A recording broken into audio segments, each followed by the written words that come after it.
Buenísimo. ¿Qué onda, pandilla? ¿Cómo están? Espero que estén muy bien, que le estén pasando cool. Pues nada, sean bienvenidos a nuestra clase de cirugía. Ya esta es la tercera clase, si no me equivoco. Ya vamos más para allá que para acá. Vamos a retomar los temas desde donde nos quedamos la clase previa.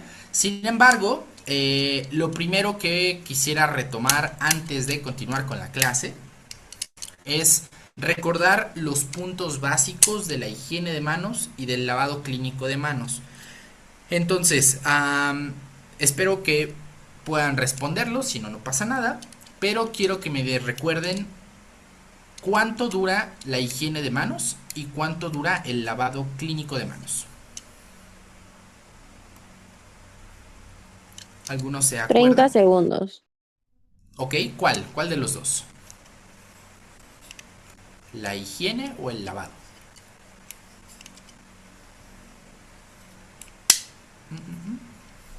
La higiene dura 30, ¿no? Y lavado 40, 60. Cerca, recuerden, siempre hay un rango y es importantísimo aprenderse y recordar esos rangos. Recuerden, la higiene de manos lleva una duración desde 20 a 30 segundos. Siempre es importante marcar ese rango, de 20 a 30 segundos. En el caso del lavado clínico, el rango es de 40 segundos a 60 segundos, ¿vale? Entonces, primera cosa súper preguntable, hay que tenerla bien importante. Ahora, segundo, si yo les digo que trabajen sus manos con agua y jabón, eso quiere decir que ustedes van a hacer un lavado clínico o una higiene de manos. Un lavado Un lavado clínico. clínico. Bien, un lavado clínico, agua y jabón es igual prácticamente al lavado clínico, no le busquemos más. Porque ustedes saben que la higiene de manos con qué se realiza. Con la solución alcoholada Ok, ¿a qué porcentaje mínimo recomendado según la OMS? setenta por al ciento 70.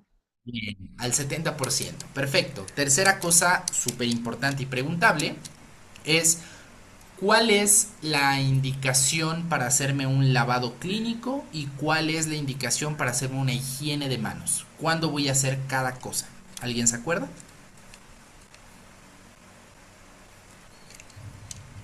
El lavado clínico, según se hacía así, las manos son visiblemente sucias, ¿no?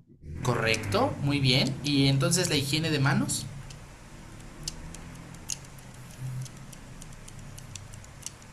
¿Cuáles quedamos? Ah, perfecto, ya me lo contestaron aquí en el chat. Muy bien, los 5 momentos o los 5 tiempos de la higiene de manos, que esos todavía no los conocemos, pero ya los habíamos mencionado desde la clase previa. Entonces ahorita vamos a ver esos 5 dichosos momentos, ¿va? Muy bien, ahora finalmente lo último que me gustaría hacer es recapitular paso a paso los, pues sí, pasos, vaya la redundancia, para hacer la higiene de manos. Entonces, una vez más, voy a bajarles aquí mi camarita. Espero ahí vean mis manoplas. Imaginemos que esto es un dispensador de alcohol gel. Entonces, recuerden, siempre del inicio al fin realizamos lo siguiente. Ponemos en nuestra palma una cantidad generosa de alcohol gel o solución alcoholada. Y una vez que la tenemos en la palma, lo que hacemos es dar movimientos circulares para la mano, bueno, para las palmas de la mano, después para el dorso de una mano, después para el dorso de la otra mano, luego hacemos interdigitales cruzados de arriba hacia abajo, luego cruzamos manita y manita como que se abrazan y hacemos barrido de nudillos de un lado y del otro. Después hacemos en el pulgar como si fuera una moto, hacemos movimientos circulares hacia afuera en una mano y después en la otra. Y finalmente hacemos movimientos circulares con los pulpejos sobre la palma, tanto de una mano como de la otra mano. ¿Vale? Entonces, recuerden, este proceso debe durar de entre 20 a 30 segundos, por lo tanto tengo que hacer de 3 a 5 movimientos por cada paso y pues ya, una vez que termine, podremos decir que mis manos están seguras, ¿no? Ya terminamos nuestra higiene de manos. Entonces, antes de continuar, quisiera preguntarles, ¿queda claro paso a paso el cómo se realiza la higiene de manos o hay algo en lo que nos perdamos? ¿Está todo claro? Igual recuerden, si no pueden activar su micro o algo, con que pongan un emoji de un likecito o algo, yo ahí me doy más o menos una idea de si vamos bien. Ok, perfecto, ya veo. Se inundó de likes y corazones. Ok, perfecto. Muy bien, entonces fíjense, lo importante de entender esto es lo siguiente. Si ustedes se aprenden la higiene de manos, así como ya lo hemos hecho, el lavado de manos, que se hace con agua y jabón, es exactamente lo mismo. Solo hay que tener precaución en un par de pasos. Un paso se hace antes de empezar todos los movimientos que ya conocemos y el otro es hacerlo hasta el final. Fíjense, ¿cuál es la diferencia entre la higiene de manos y el lavado clínico, además de las características que ya conocemos como el tiempo y eso? Fíjense, en el caso del lavado clínico, ahí vamos a ocupar agua y jabón. Entonces, ¿qué es lo que vamos a hacer? Nos vamos a parar frente a nuestro lavabo, nuestra llavecita, y le vamos a abrir. Entonces, abrimos la llave y el chorro comienza a caer. Entonces, una vez que el chorro comience a caer, nosotros humedecemos nuestras manos y tomamos un poquito de jabón. Recuerden, lo ideal y lo más recomendado es que tanto la llave de agua como el dispensador de jabón sean de sensor, es decir, que yo no tenga que estar abriendo para evitar contaminarme. Sin embargo, pues a veces consultorios no tienen dispensadores electrónicos, entonces pues ahí sí vamos a tener que o abrir la llave o apachurrarle al como de gelecito para que caiga así el chorrito, ¿no? Entonces, desde el inicio, ¿qué hacemos? Abrimos agüita, dejamos caer el chorro de agua, humedecemos nuestras manos y fíjense, el cómo vamos a humedecer nuestras manos siempre es en este sentido. Hasta la fecha, si nosotros nos lavamos las manos, pues nada más ponemos el chorro y empezamos a hacer esto, ¿no? Eso es un cochinero aséptica y antisépticamente hablando. Ahorita veremos esos conceptos, no se preocupen.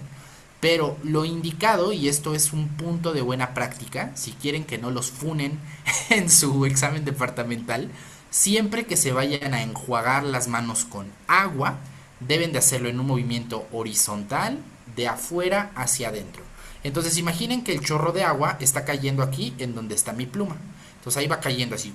Y entonces lo que yo hago es primero introducir los pulpejos de mis dedos que caigan en el agua y lo dejo pasar. ¿Hasta dónde? Hasta la muñeca. ¿Vale? Entonces hago este movimiento. Ahora, prohibido, doctores, hacer esto. No puedes entrar y salir en el mismo chorro de agua. Insisto, puede parecer muy, ay, qué payaso, pero son esos pequeños detalles que siempre nos terminan complicando la vida.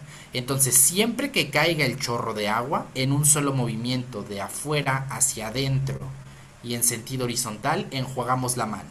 Paso una y luego paso la otra. Voy a quitar la plumita. Imaginen hipotéticamente que aquí en el centro está cayendo el chorrito de agua. Entonces, paso mi mano, paso la otra. Doc, no me alcancé a mojar toda la mano, ¿qué hago? La vuelvo a pasar las veces que sean necesarias, en un solo sentido, sin regresar la mano, siempre en un solo sentido, ¿va? Ok, Doc, ya quedaron súper humedecidas mis manos, están mojadas, todo chingón, ¿qué hago? Pongo un poquito de de jabón líquido en mi mano, insisto, sea que apachurremos el botoncito, o sea que pongamos la mano y el sensor nos deje caer una cantidad de jabón. Doc, ya tengo el agua y el jabón bien colocados en mis manos. ¿Qué hago? Los mismos pasos que la higiene de manos. Lo mismo. El jabón se dispersa sobre toda la palma de la mano. Después lo hacemos sobre el dorso de la mano de una, el dorso de la mano del otro, entre los deditos en sentido vertical. Abrazamos manos y hacemos de un lado al otro, de un lado al otro. Pulgarcito en sentido horizontal y en rotatorio de un lado y del otro, y finalmente pulpejos sobre las manos de una mano y pulpejos de la mano sobre la otra. En este momento, en teoría, mis manos ya quedaron todas enjabonadas, porque recuerden que estoy haciendo un lavado clínico. Quedaron todas enjabonadas. Entonces, ¿qué es lo que hago? Fíjense, si mi llave de agua es de sensor, pues súper chido. Lo único que hago es pasar mis manos en el mismo sentido que ya vimos, en un sentido horizontal, de afuera hacia adentro, en una sola vez. hasta que se caiga todo el exceso de jabón, todo el exceso de jabón. Ahora, Doc, ¿qué pasa si la llave donde estoy haciendo mi lavado es de las de perilla? Pues ni modo, esto es lo malo del lavado clínico de manos, se desperdicia mucha agua. ¿Por qué? Porque una vez que yo abro la perilla de agua, tengo que dejar caer el chorro hasta que yo termine de enjabonar todas mis manos con los pasos que ya conocemos. Ni modo, el agua sigue cayendo y ya que haya terminado todos los pasos, vuelvo a pasar a mis manos para quitar todo el exceso de jabón, todas las veces que sean necesarias. Y una vez que mis manos ya están totalmente libres de jabón, lo que voy a hacer es tomar una sanita o una toallita de papel o lo que tenga a la mano pues para secarme las manos. Y fíjense, también una técnica muy específica, que esta no se aplica tanto en la higiene, perdón, en el lavado clínico de manos. Se ocupa un poquito más en el lavado quirúrgico. Sin embargo, es importante que lo aprendamos desde aquí. Imaginen que yo ya me lavé aquí bien coqueto las manos, todo muy chido. Perdónenme, es que por el movimiento desconecté mi cámara. Denme 2 segundos, se ve otra vez, ¿no? Entonces, imaginen que yo ya me quité mi jaboncito, todo muy coqueto, el agüita ya quedó chida. Entonces voy a agarrar o mi sanita o mi trapito, lo que sea que me pasen. Y fíjense que voy a hacer. Las manos, aprendémoslo desde ahorita por favor, se van a secar en orden distal a proximal y en una técnica que se conoce como la técnica de esponjeo. ¿Qué quiere decir esto? Si yo digo que voy a secar de distal a proximal, quiero decir que voy a empezar a secar desde la punta de mis dedos y voy a comenzar a secar hasta llegar a mi muñeca, con una mano y de igual forma en la otra. Primero seco la punta de mis dedos y me voy acercando hacia la muñeca. Ahora, ¿a qué nos referimos con la técnica de esponjeo? A que yo no voy a hacer esto. A esto se le llama una técnica de barrido y esto es incorrecto. ¿Por qué? Porque además de que no aseguras secar toda tu mano, porque pues nada más la estás tallando, puedes, digamos, ensuciar o contaminar tu toallita o lo que sea con lo que te estés secando, y al momento de querer secar esta mano de aquí, pues ya va a estar sucia la toallita por andar ahí de acelerado haciendo este movimiento. Entonces lo más correcto es hacerlo en técnica de esponjeo. ¿Cómo es esa dichosa técnica? De la siguiente forma: pongo mis manos como si fueran una boquita de títere y entonces lo que hago es agarro mi sanita o mi servilleta, la pongo en los pulpejos y aquí tengo de dos opciones. La primera, que es dar pequeños golpecitos sobre la punta de los dedos, o también es válido, aunque no todos lo hacen porque llega a ser un poquito más raro, que en vez de que la sanita o la toalla se mueva haciendo este movimiento, lo que ustedes hagan es poner su mano sobre la toalla y abrir los dedos así, como para quitar el exceso de agua. Las dos son válidas, pero lo más correcto y lo que yo incluso les recomiendo para fines de examen departamental es que lo hagan en técnica de esponjeo. Entonces agarro mi sanita, empiezo a picotear mis deditos, una vez que ya estén secos, abro la mano y empiezo a esponjear todos los dedos en sus 4 caras. Imaginen que los deditos tienen 4 caras: una cara anterior, una cara lateral, una cara posterior y una cara medial. Entonces piénsenlo como si fueran prismas, literal. Y entonces van a agarrar las 4 caritas de cada uno de los dedos y las van a ir secando de distal a proximal. Es decir, de la punta del dedo hasta donde se unen con la mano. Con todos los dedos.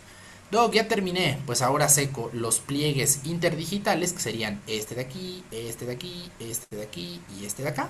¿Cómo lo hago? Igual, punteos, bueno, esponjeo, tanto adelante como por detrás. Y por último, la palma de la mano y el dorso de la mano lo hago de la misma forma, en pequeños golpeteos llegando hasta la muñeca. Entonces, a eso se le llama técnica del esponjeo. ¿Por qué? ¿Han visto a los pintores profesionales que luego hacen pinturas con esponja?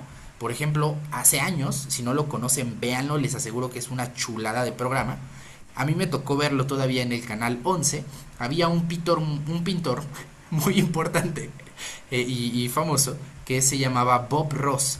Bob Ross era, creo que austriaco, una madre así, y él hacía pinturas muy bonitas desde cero, y él se caracterizaba justo por tomar pedacitos de esponja, literalmente del tamaño de esta cajita, y lo que hacía era tallar sobre sus pinceles en esta forma, y hacía árboles, hacía arbustos, hacía un buen de cosas. Entonces por eso se llama técnica del esponjeo, ¿va? Entonces, Doc, ya terminé con una mano, ¿qué hago? Ojo, debo de ser cuidadoso de no empapar toda mi toalla si es que me dan una toalla. La mitad de la toalla tiene que ser para una mano y la otra mitad que quede seca va a ser para la otra mano.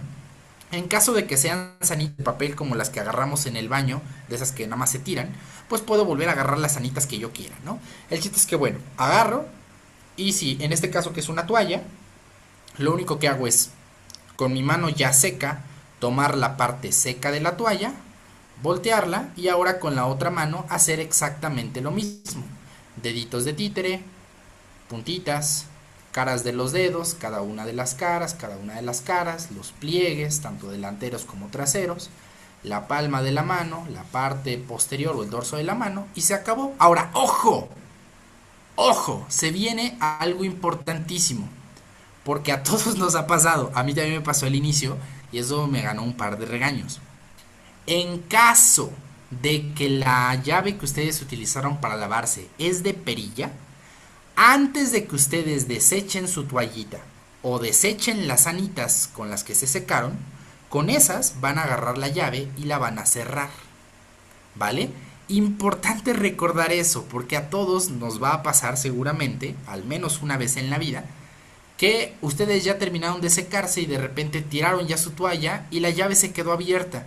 Y obviamente está prohibido que yo ya con mis manos limpias agarre la perilla y la vuelva a cerrar, porque en teoría la suciedad, microorganismos, lo que ustedes quieran que esté en la perilla de la llave, al yo tocarla directo con mi mano, pues se va a pasar a mis dedos. Entonces eso debemos de evitarlo, ¿va? Entonces, si nos toca una llave que es de perilla, antes de desechar la toalla o la sanita, con esa misma toalla o sanita la agarro y ¡puf!, cierro.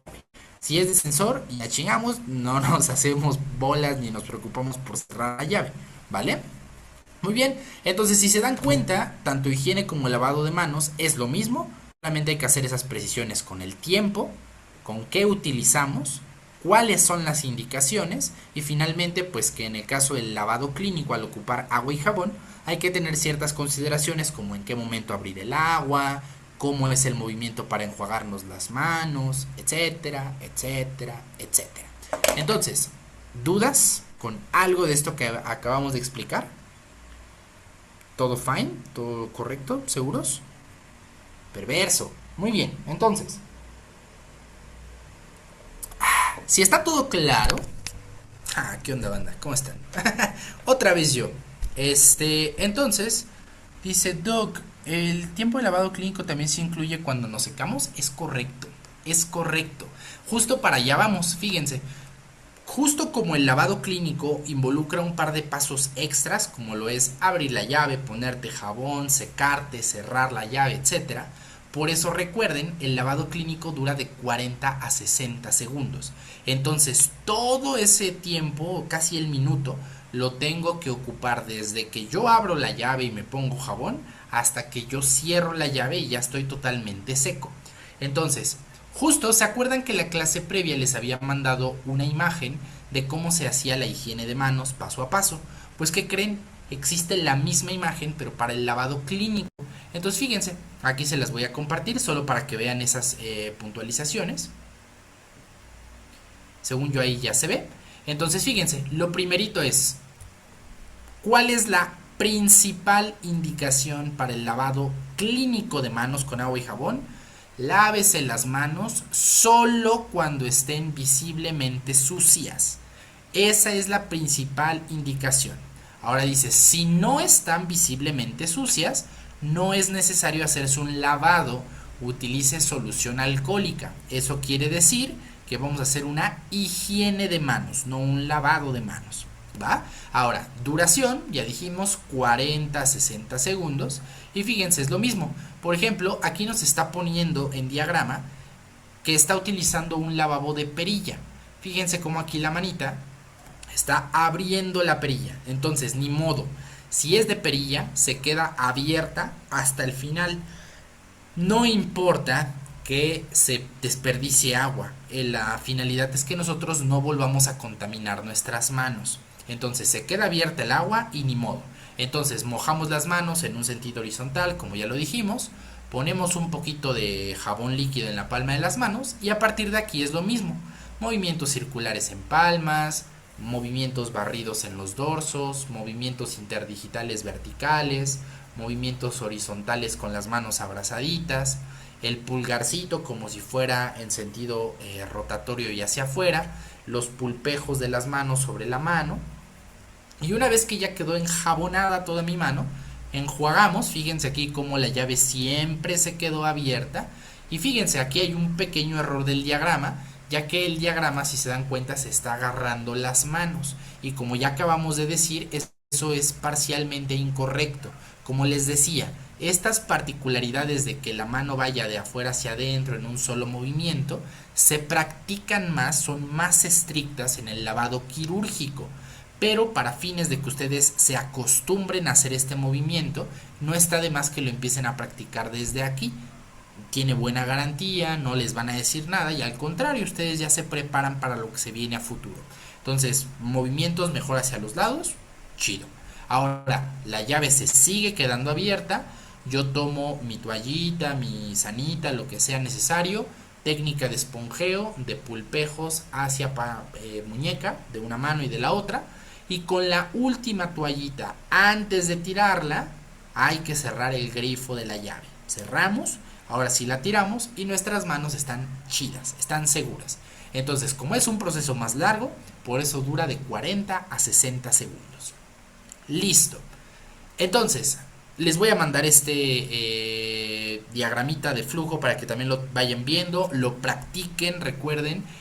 Esto es como los idiomas, doctores. Ustedes pueden aprender inglés de forma teórica muy bonita y saber conjugaciones y pero hasta que no lo hablen y no comiencen a practicar el hablarlo, difícilmente van a aprender el inglés. Entonces, lo mismo con la medicina y en este caso particular con la cirugía. Ustedes podrán saberse de pie a pa cada paso del lavado clínico, quirúrgico y de todos los que quieran, pero si no lo practican no se les va a quedar. Entonces es importantísimo que lo estén practicando diario. Muy bien, listo. Entonces, en vista, espero de que no haya dudas, si no con confianza me avisan, pues vamos a continuar entonces con nuestro PDF. Espérenme, tengo aquí un mensajito, creo. Dice, Doc, ¿puedes repetir la técnica del esponjeo? Claro que sí, pero clarinetes que sí. Decíamos que tomábamos nuestra toallita o sanita, lo que ustedes quieran. Y entonces lo que hacemos es, tomo, en este caso por ejemplo si es una toalla, fíjense, hay que tratar de ocupar la mitad de la toalla para una mano y la mitad de la toalla para la otra mano. Entonces mi consejo es más maña que otra cosa. Agarren su toallita de la parte superior siempre. O sea, yo agarro con esta mano mi toallita aquí en la parte más superior. Y entonces aquí voy a colocar mi mano como si fuera títere, así, pulpejos sobre la toallita. Y entonces mi toallita lo único que va a hacer es empezar a pegarle a los pulpejos. Una vez que la punta de los dedos está seca, abro mano y empiezo a secar cada una de las caras de los dedos. Cada una. Todos. Los pliegues interdigitales, la palma de la mano, el dorso de la mano, siempre en un sentido descendente. Y listo, ya quedó seca mi mano. Ahora, con la mitad de la toalla que quedó seca, ahora agarro esa mitad de la toalla con mi mano ya seca. Y ahora, esta mano que está húmeda, pues ahora la seco con esta parte seca. Y entonces lo mismo, pulpejos en pequeños golpecitos. Abro dedos, cada una de las caras de los dedos, cada una. Aquí lo voy a hacer un poquito más rápido. Pliegues interdigitales, igual en esponjeo, tanto en palmares como dorsales. Luego la palma de la mano, luego el dorso de la mano, hasta llegar a la muñeca. Y una vez que quedó así, con esta cierro el grifo de mi llave, la tiro y ya. Quedaron perfectas y limpias mis manos, ¿va? Pues prácticamente es eso. Piensen, técnica de esponjeo es igual a agarrar a golpetazos a mi mano en este sentido para ir secando, secando, secando, secando. Listo. Eso es la técnica de esponjeo, ¿va? Espero haber resuelto tu duda, Doc. Si no, me avisas, ¿va? Muy bien. Listo. ¿Qué onda, pandilla? ¿Cómo están? Ok, entonces, una vez matado ese puntillo, pues vamos a darle a el PDF. Entonces déjenme comenzar a compartirles ahora pantalla acá desde la tablet para continuar. Se viene una cosa muy importante, doctores, muy muy importante. Entonces los necesito extremadamente pilas en esto que vamos a ver. Entonces fíjense, primero pues recordemos, ya vimos las características de higiene de manos y lavado clínico de manos. Entonces pues bueno, espero que ya haya quedado claro. De todas formas, su deber es repasar, repasar, repasar y repasar. Ahora, justo decíamos que la higiene de manos tiene 5 indicaciones, mientras que el lavado clínico solo una. ¿Cuándo? Cuando las manos sean visiblemente sucias. La higiene de manos que se hace con soluciones alcoholadas tiene 5 momentos específicos. Y esto, doctores, se lleva una carita feliz enorme, del tamaño del mundo, porque no solo es pregunta de examen de cirugía, sino que es pregunta de toda la carrera. El día que ustedes entren al hospital en sus ciclos clínicos, si los mandan a revisar a un paciente, lo primero que les van a decir es: doctor, ¿cómo se va a hacer su higiene de manos? ¿Cómo sé que la va a hacer bien? Pues porque son 5 momentos en las que yo la tengo que hacer. ¿Cuáles? Esto es como los mandamientos, doctores, como los mandamientos. En este orden. Número 1. Primer momento en el que yo debo de hacer una higiene de manos es antes de tocar al paciente. Entonces, siempre, siempre antes de tocar al paciente, yo tengo que hacerme una higiene de manos con solución alcoholada, ¿va? ¿Por qué voy a tocar al paciente? Pues porque le voy a tomar la presión, porque le voy a escuchar el corazón, lo que sea que involucre que yo toque al paciente, higiene de manos. Segundo, siempre voy a realizar una higiene de manos antes de hacer cualquier tarea aséptica. Aquí yo sé que ustedes van a decir: Doc, ¿qué es eso de aséptica? Metamos esa pregunta en congelador en un momento, porque lo vamos a ver en las próximas diapositivas. Por ahora solo recordemos que, en pocas palabras, esto de antes de hacer cualquier tarea aséptica, déjenlo escribo, cualquier tarea aséptica, quiere decir que antes de que yo haga algún procedimiento médico en un paciente, tengo que hacer una higiene de manos. ¿Cuáles son los ejemplos más característicos de una tarea aséptica? Por ejemplo, abrir unos guantes. Antes de que yo abra unos guantes para colocármelos y poder pues explorar bien a mi paciente, pues tengo que hacer una higiene de manos. Por ejemplo, antes de preparar una jeringa para tomar muestra sanguínea a mi paciente, antes de hacer cualquier tarea que involucre algo en el paciente, hay que hacer una higiene de manos, ¿va? Entonces, prácticamente tarea aséptica lo podemos resumir así como en idea clave rápida: antes de cualquier procedimiento médico, el que sea, ¿va? Muy bien, ahora, importante, quedamos que son 5 momentos. 2 de estos 5 ya los conocemos, y si se dan cuenta son antes de hacer cualquier cosa. Los otros 3 momentos de la higiene de manos se hacen después de cualquier cosa. Entonces, ¿cuáles son estos 3 momentos que nos restan? Tercer momento, voy a hacer una higiene de manos siempre, siempre después de tocar al paciente. Esto quiere decir: don Juanito, ya le tomé su presión, ya le escuché el corazón, ya escuché sus pulmones, ya le toqué el abdomen para ver que no traiga apendicitis.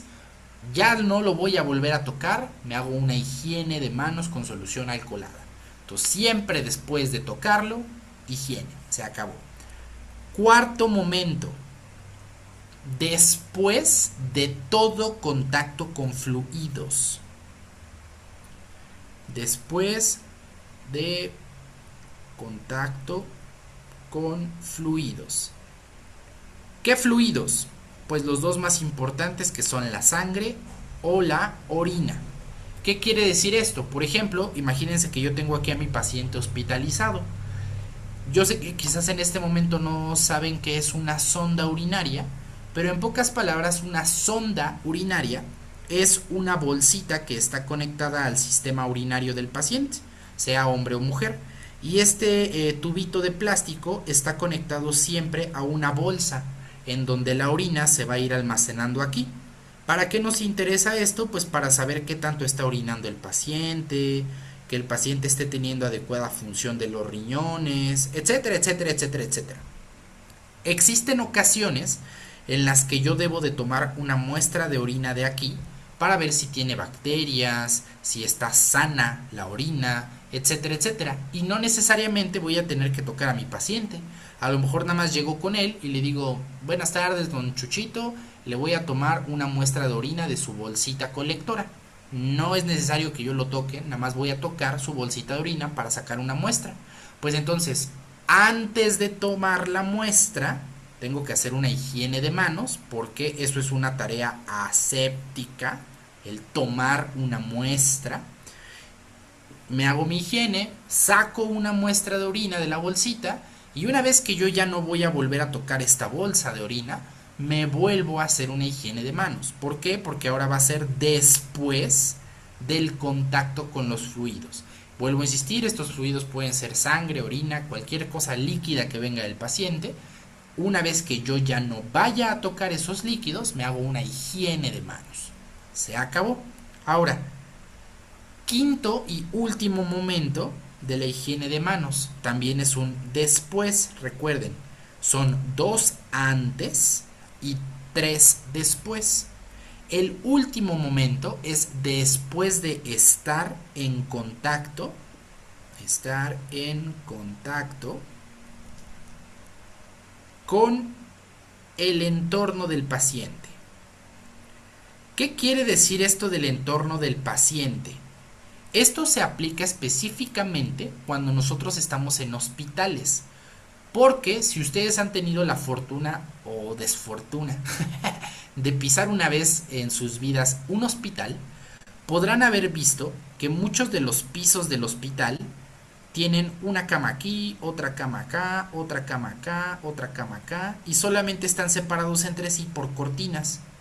Y aquí en estas camas pues vamos a tener a nuestros pacientes hospitalizados para ver que la cirugía haya salido bien, que no haya habido bronca, que el paciente esté evolucionando chido. Entonces, el entorno del paciente se refiere a esa área... hijo de su madre, perdón. Se refiere a esa área o espacio como tal en donde el paciente está resguardado. ¿Qué quiere decir esto?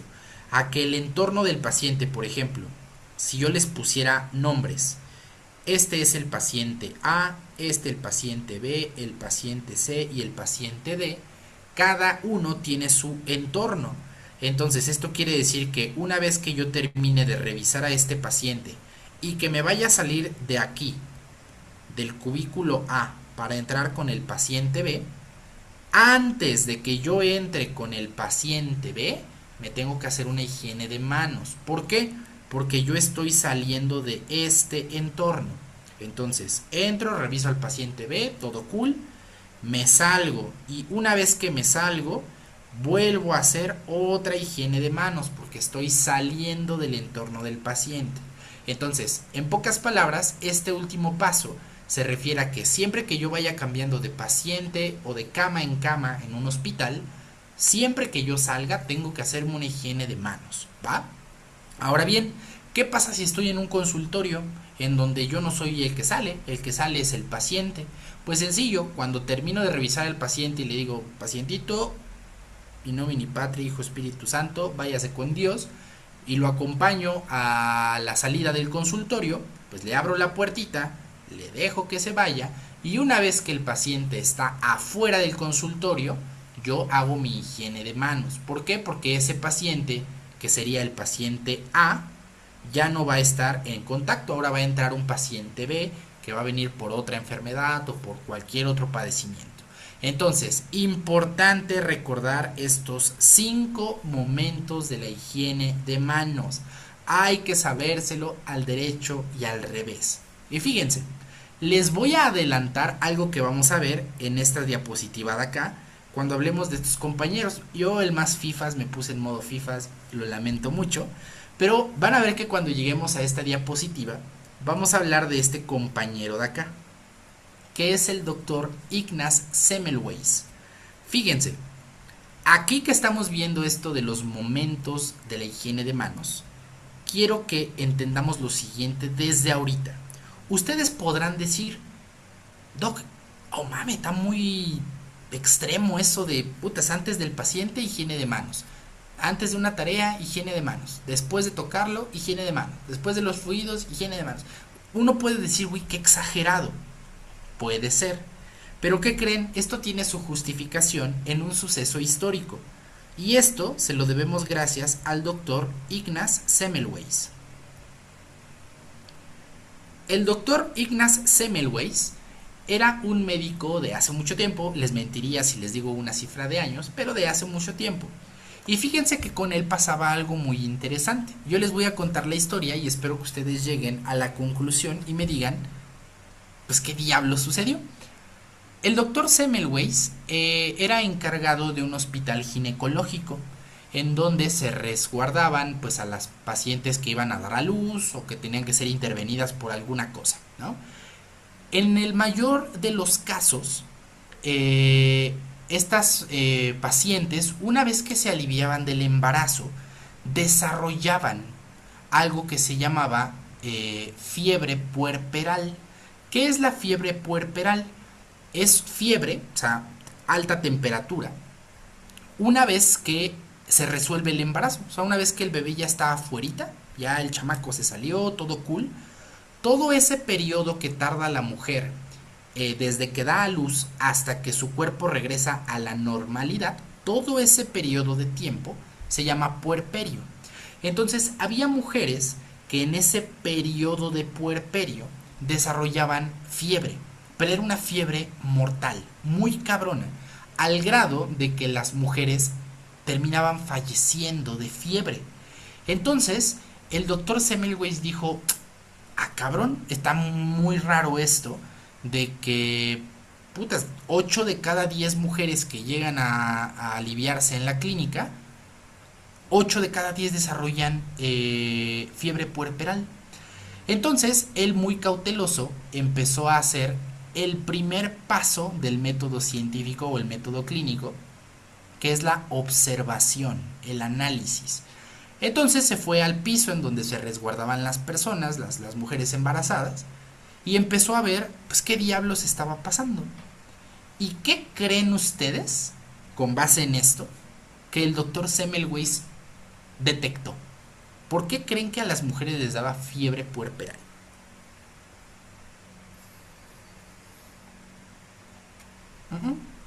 No se imaginan nada, considerando que lo estamos chismeando en el tema de higiene de manos.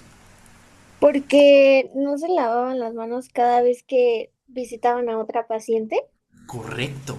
Podrá sonar muy asqueroso, incluso muy loco que digas, güey, o sea, es que en qué cabeza cabe que si tú haces un tacto ginecológico a una paciente y después vas a hacer otro tacto ginecológico a otra paciente, pues no se te ocurra echarte una lavadita, un alcoholazo, algo. En nuestros días nos parece muy, güey, pues en qué estaban pensando. En ese momento no. Decían, güey, pues qué pasó, ¿no? Entonces, efectivamente, el doctor Semmelweis se dio cuenta que muchas de las mujeres desarrollaban esta fiebre puerperal porque se infectaban, pescaban microorganismos marca diablo que se transmitían entre paciente y paciente por estos tactos o por este contacto sin una previa higiene de manos. Entonces, gracias al doctor Ignaz Semmelweis, se postularon y principalmente el primer momento de la higiene de manos, que es antes de tocar al paciente. Pero a raíz de este momento se empezaron a desarrollar los otros 4 y por eso hoy día tenemos 5 momentos de la higiene de manos. ¿Vale? Entonces ahí se saben el chismecito de por qué somos tan estrictos con esto. ¿Va? Muy bien. Y bueno, eso les digo, ya lo veremos en un par de diapositivas. Dice, sonará mamón, pero no se te maltratan muy feo las manos con tanto lavado. Sí y no. Recordemos, lavado no es lo mismo que higiene de manos. El lavado solo se hace con agua y jabón. Después de mucho tiempo de hacerte higiene de manos, ¿se te hacen feas las manos? Sí. ¿Por qué? Porque son soluciones alcoholadas.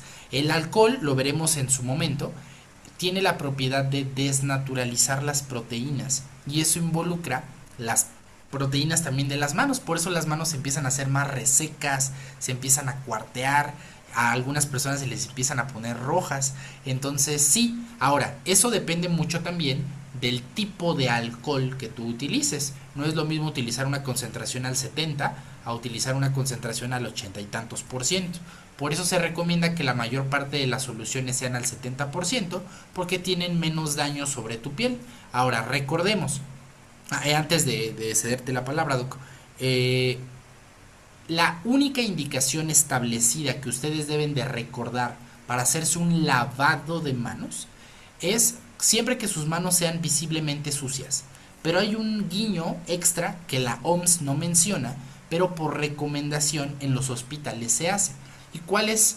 Siempre que ustedes lleven bastante tiempo sin lavarse las manos, a pesar de que estuvieron haciéndose higiene, hay que hacerse un lavado de manos. ¿Cuánto es mucho tiempo? Lo recomendable es entre 1 y 2 horas. Considerando, por ejemplo, que ustedes estuvieron en friega en el hospital y que en esa hora de tratamiento revisaron un buen de pacientes y estuvieron higiene, aún así, al cumplirse 1 hora, lo recomendable es que ustedes se hagan un lavado de manos. Para barrer también un poquito ese alcohol, esa irritación que se les haya generado, ¿vale? Entonces sí, ¿es doloroso o puede irritarse las manos? Sí, son gajes del oficio se les llama, así que pues sí. Ahora sí, Doc Jill, ¿qué pacho? Yo tengo una pregunta. Dígame. Yo he visto que hay gente, pero me da pena preguntarles, que por ejemplo cuando van a sacar sangre, en sus carritos tienen como que crema para manos. Y siempre estoy así de que se la pueden poner o no. Porque luego cuando te cambias los guantes es como que muy incómodo. Y digo, yo he escuchado que sí hay, pero no sé, o sea, ¿eso sí se puede hacer o no?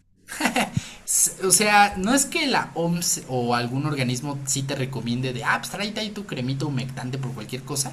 Es más maña que otra cosa, pero no está prohibido siempre y cuando no te contamines. Es correcto, imagínense, hay personas que son muy sensibles al alcohol y que a veces se tienen que estar humectando las manos o pues sí, ponerse como una crema protectora. Entonces puedes tenerla en tu carrito, sí, ocuparla a razón necesaria, siempre y cuando la crema no entre en contacto, por ejemplo, con la piel del paciente o que por alguna razón la crema que te pusiste en las manos tenga contacto con los fluidos del paciente, que haya una mezcla o algo ahí raro, ahí sí estaría incorrecto. Pero no, hay personas que después de hacerse su higiene de manos y de preferencia que ya no vayan a tocar al paciente o no vayan a hacer alguna tarea, se pueden poner un poquito de crema y no hay mayor tema. Entonces sí, no está ni prohibido ni aceptado. Entonces, bien dice por ahí la chaviza que lo que no está prohibido en las leyes tampoco está castigado. Una madre así, no recuerdo. Pero sí, puedes traer ahí tu frasquito de crema, ¿va? Entonces, pues eso. Bien, hay otra pregunta acá. Dice, ¿qué pasa si el doctor es alérgico o tiene una reacción alérgica al alcohol gel? Qué gran pregunta, qué gran pregunta. Hay muchas respuestas. La primera es verificar que el médico o el personal que se va a hacer la higiene de manos verdaderamente sea alérgico al alcohol, porque es muy difícil tener alergia al alcohol. Más bien cuando se llega a desarrollar algún tipo de dermatitis, o sea, como de inflamación en la piel, comezón, etcétera, es por algún otro compuesto del alcohol gel. Por ejemplo, los aromatizantes, hay alcohol gels que tienen colorantes, y a veces ese tipo de adyuvantes son los que terminan generando la reacción alérgica. Una reacción como tal al alcohol es muy difícil. Entonces el primer paso sería pues verificar los compuestos del alcohol. Ahora, segundo, justo para evitar eso, se recomienda, hay unas presentaciones de alcohol que se llaman soluciones alcoholadas hipoalergénicas. ¿Qué quiere decir esto? Casi prácticamente garantizado que aun cuando la persona pueda tener algún tipo de alergia en la piel, al colocarse ese tipo de alcoholes, como son hipoalergénicas, previenen en la mayoría de los casos el desarrollo de una reacción alérgica. Entonces la segunda opción sería cambiar ese tipo de alcohol, de solución alcoholada, por una solución alcoholada hipoalergénica. Y finalmente, en caso de que de plano el alcohol sea muy irritante, se pueden utilizar otro tipo de antisépticos, que eso igual lo veremos más adelante, que es eso de antisepsia y demás. Pero por ejemplo, hay una solución que nosotros nos podemos poner en las manos y que puede parcialmente cumplir la función del alcohol. Ojo, no hacen lo mismo, no actúan de la misma forma fisiológicamente hablando, pero el chiste es proteger nuestras manos. ¿Y qué creen? Esa solución ustedes ya la conocen, se las mencioné la clase pasada. ¿Cómo se llamaba la solución que está o podemos encontrarla en el área gris de la zona de quirófano y que no es jabón? ¿Alguien se La acuerda? clorexidina. Correcto, el gluconato de clorexidina, exacto. Entonces, esta solución, la clorexidina, también nos puede proteger las manos de la contaminación que exista alrededor, por así decirlo. Cuando veamos acto quirúrgico, vamos a ver un poquito más a detalle a qué se refiere eso de, de, de, de proteger las manos, de aislarlas, ¿vale? Pero se pueden utilizar algún otro tipo de soluciones. Pero insisto, afortunadamente para nosotros, la alergia para el alcohol es muy rara. A mí, por ejemplo, nunca me ha tocado ver algo así. Lo que sí, pues que se irrita un poquito las manos y eso, ¿no? Pero nada que una cremita coqueta no solucione después de andar tomando muestras, ¿va? Entonces, pues eso, va, perfecto. Creo que ya terminamos todas las dudas de acá. Excelente, muy bien. Entonces, estos 5 momentos de la higiene de manos, acá arriba, doctores, acá arriba, a partir de ahora, no se les puede olvidar ni uno solo, porque insisto, esto es pregunta no solo de Ciru, sino de toda la carrera. Y como a mí me gusta andar ahí de molestón, obviamente la siguiente clase se los voy a estar preguntando. Entonces, por favor, no los vayan a olvidar, ¿va? Muy bien. Y finalmente, lo último que vamos a ver el día de hoy es el equipo quirúrgico. Por eso hay acá, miren, un equipo de fútbol. Pero por cierto, ¿quién creen que se va a llevar el mundial? Yo creo que se lo va a llevar España. Me gustaría que se lo llevara Argentina, pero pues bueno, ya veremos, a ver qué sucede. Pero bueno, aprovechando la época mundialista, pues así como hay equipos de fútbol, también hay un equipo que se llama equipo quirúrgico, ¿vale? Ahora, ¿qué diablos es un equipo quirúrgico? El equipo quirúrgico es aquel grupo de médicos o grupo de, pues sí, participantes, por así decirlo, que van a estar involucrados en un acto quirúrgico. Entonces lo vamos a anotar aquí y aquí lo vamos a ir desarrollando. Entonces, un equipo quirúrgico va a ser aquella serie de personas que participan en un acto quirúrgico. ¿Qué quiere decir acto quirúrgico? Pues prácticamente una operación, ¿va? Ahora bien, fíjense, los participantes básicos son los siguientes. Regla, aprendérselos. Son 6 participantes. Entonces, pregunta de examen. ¿Cuáles son los 6 elementos básicos de un equipo quirúrgico? Número 1, pues si estamos en una cirugía, pues el comandante o uno de las figuras importantes va a ser el cirujano. Entonces, el cirujano es el primer elemento del equipo quirúrgico. Ahora, así como sucede con los Avengers y todos los grupos de superhéroes, pues no nada más es uno, ¿no? Tiene que estar rodeado de alguien que le tire paro a meter fregadazos. Pues lo mismo acá, no puede entrar el cirujano nada más a andar cuchilleando por si llega a pasar algo. Entonces, este cirujano va a tener un primer ayudante de cirujano y también va a tener un segundo ayudante de cirujano. De estos ahorita hablamos, no se preocupen, ¿va? Entonces, cirujano, primer y segundo ayudante de cirujano. Ahora, necesitamos alguien que esté pasando el instrumental, pues para que el cirujano nada más esté dedicando a cortar, a coser, a revisar, etcétera, y no tenga que estarse preocupando porque agarre la pieza correcta, etcétera, etcétera.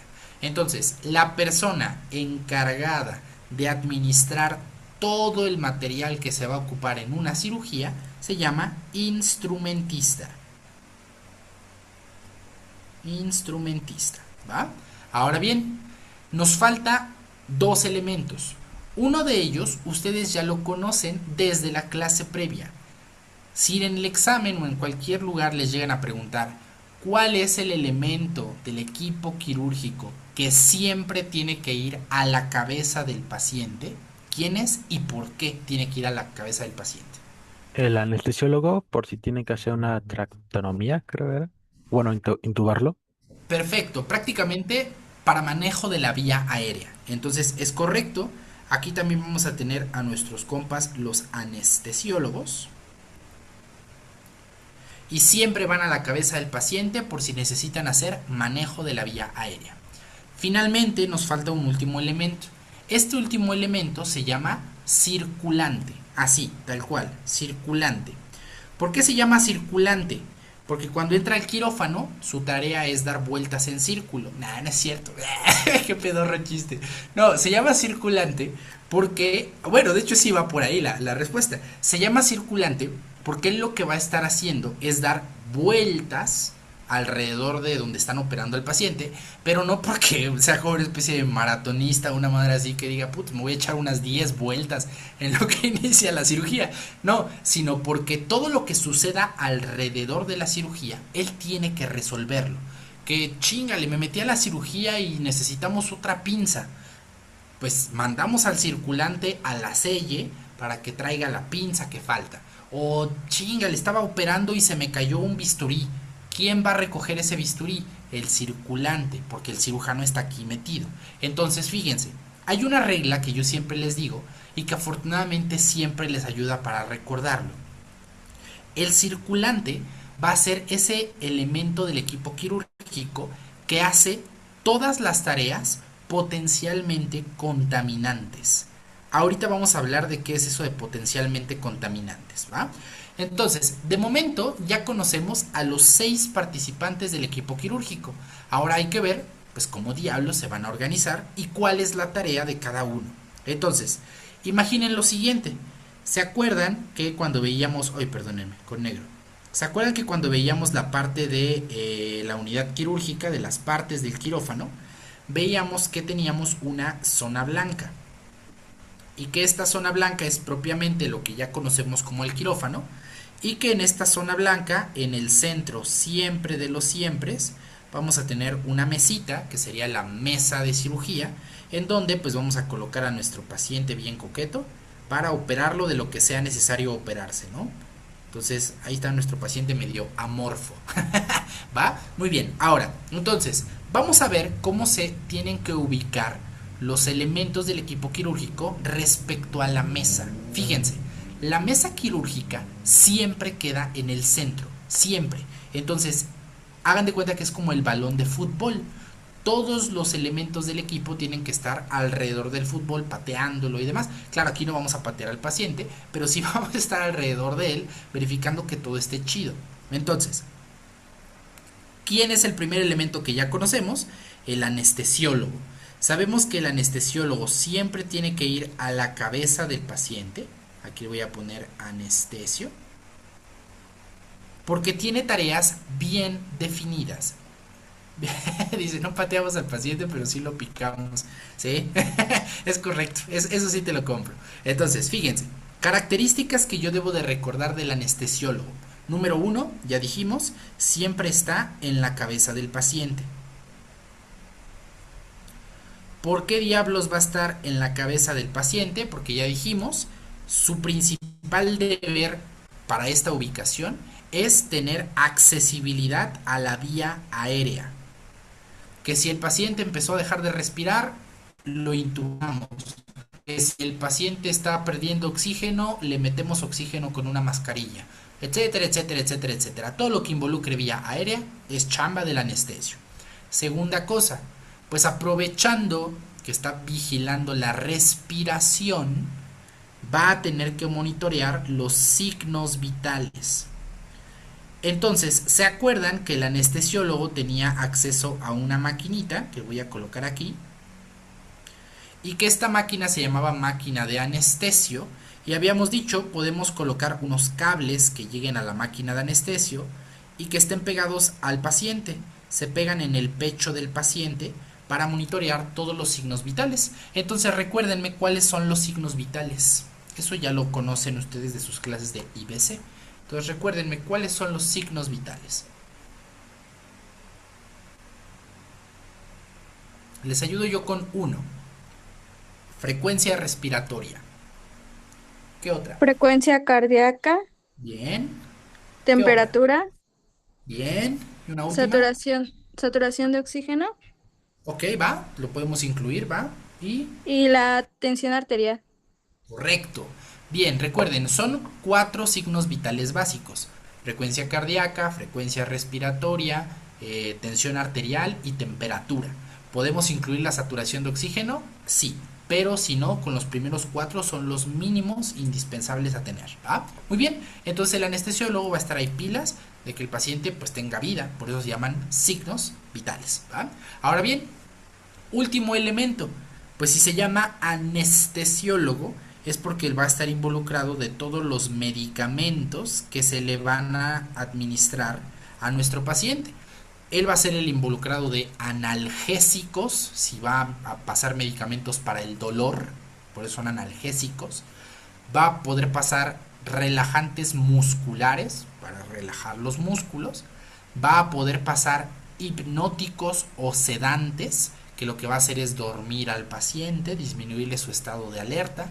En general va a poder pasar cualquier medicamento que se le hinche, siempre y cuando la finalidad sea mantener estable al paciente. Entonces, esta es la explicación, no lo digo en mala onda, ojo, pero esta es la explicación de por qué muchas veces se dice, y yo de hecho soy fiel creyente de eso, de que el elemento más importante de el equipo quirúrgico es el anestesiólogo. Así como el jugador más importante es Messi, el elemento más importante del equipo quirúrgico es el anestesiólogo.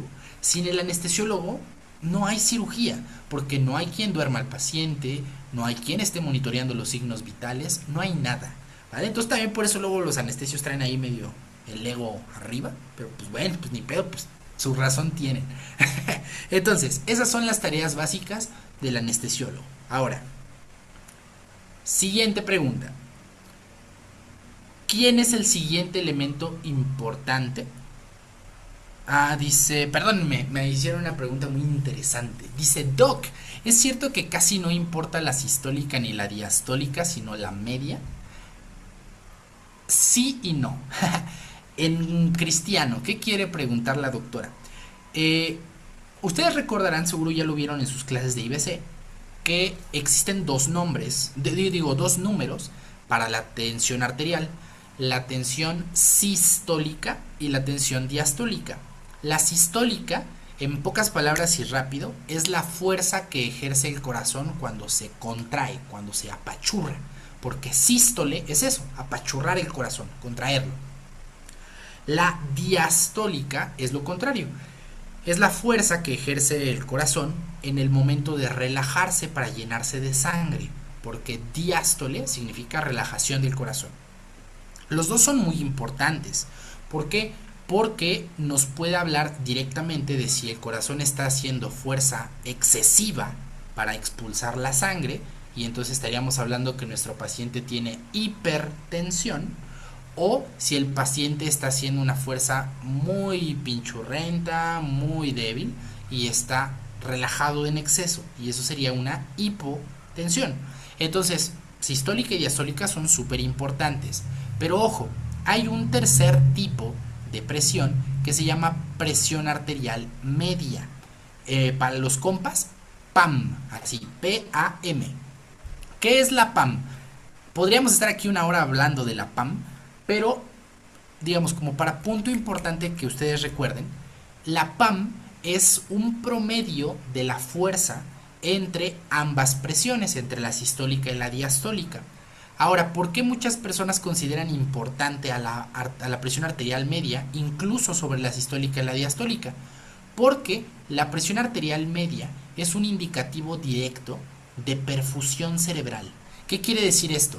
Que yo puedo tener hipertensión o hipotensión, pero si mi presión arterial media está en un valor estándar, eso nos garantiza que el cerebro está recibiendo oxígeno, y entonces el paciente podrá estar perdiendo sangre en la pata, podrá estar perdiendo sangre en los dedos, pero el cerebro está al 100. Eso quiere decir que el paciente no se está muriendo. Entonces, las tres cifras son muy importantes, pero a veces se le da cierto valor agregado a la presión arterial media por eso, porque es un indicativo directo de perfusión cerebral, ¿va? Entonces, espero haber resuelto tu duda sin revolverte tanto. Traté de expresarlo como lo más sencillo, pero igual si alguien no le entendió o quiere que repita algo, con confianza me avisa. Ahora, otra pregunta dice: ¿también le regalan copas a los anestesios? No, mira, a ver, haré como que no me ofendió eso. Pero mira, con mi pulga nadie se meta, ¿va? Por favor. Entonces, a ver, vamos a lo que estamos. Entonces, eso es lo que hace el anestesio, ¿va? Ahora, siguiente elemento del equipo quirúrgico: el cirujano. El cirujano es prácticamente el que va a comandar la cirugía, el que va a saber a dónde entra, a qué diablos entra, etcétera. Entonces, fíjense, en el 80-85% de las cirugías, el cirujano siempre va a estar a la derecha del paciente. Entonces, fíjense, esto de aquí es izquierda, esto de aquí es derecha. Piensen que estamos viendo al paciente de frente, por eso están al revés. Y entonces el cirujano siempre va a estar a la derecha del paciente. Ahora, ¿por qué decimos que en el 80-85% de los casos? Porque el 80-85% de los médicos son diestros. Entonces, al estar a la derecha del paciente, tienen mayor facilidad para ocupar la mano derecha. Otra justificación de esto es que la mayoría de estructuras que son quirúrgicamente importantes van a estar a la derecha. Como cuál, pues lo que siempre le da de comer a los cirujanos, que eso se los dije desde anatomía el año previo, qué estructura está a la derecha del cuerpo y que siempre le da de comer a los cirujanos. ¿El apéndice? El apéndice, muy bien. Entonces el apéndice está en la fosa ilíaca derecha. Entonces, para que esté ahí más a modo, ¡fum! ¿Qué otra cosa está a la derecha? Una pequeña bolsita que se puede llenar a veces de piedras, y que cuando genera esto puede dar muchas enfermedades que se llaman colangitis, colecistitis, colelitiasis, todo lo que inicie con cole. ¿A qué estructura me estoy refiriendo y que está a la derecha? Vesícula biliar. Correcto, muy bien. Entonces, la vesícula que estaría acá en el hipocondrio derecho es la segunda estructura que más se opera. Entonces, por eso casi siempre el cirujano se va a la derecha.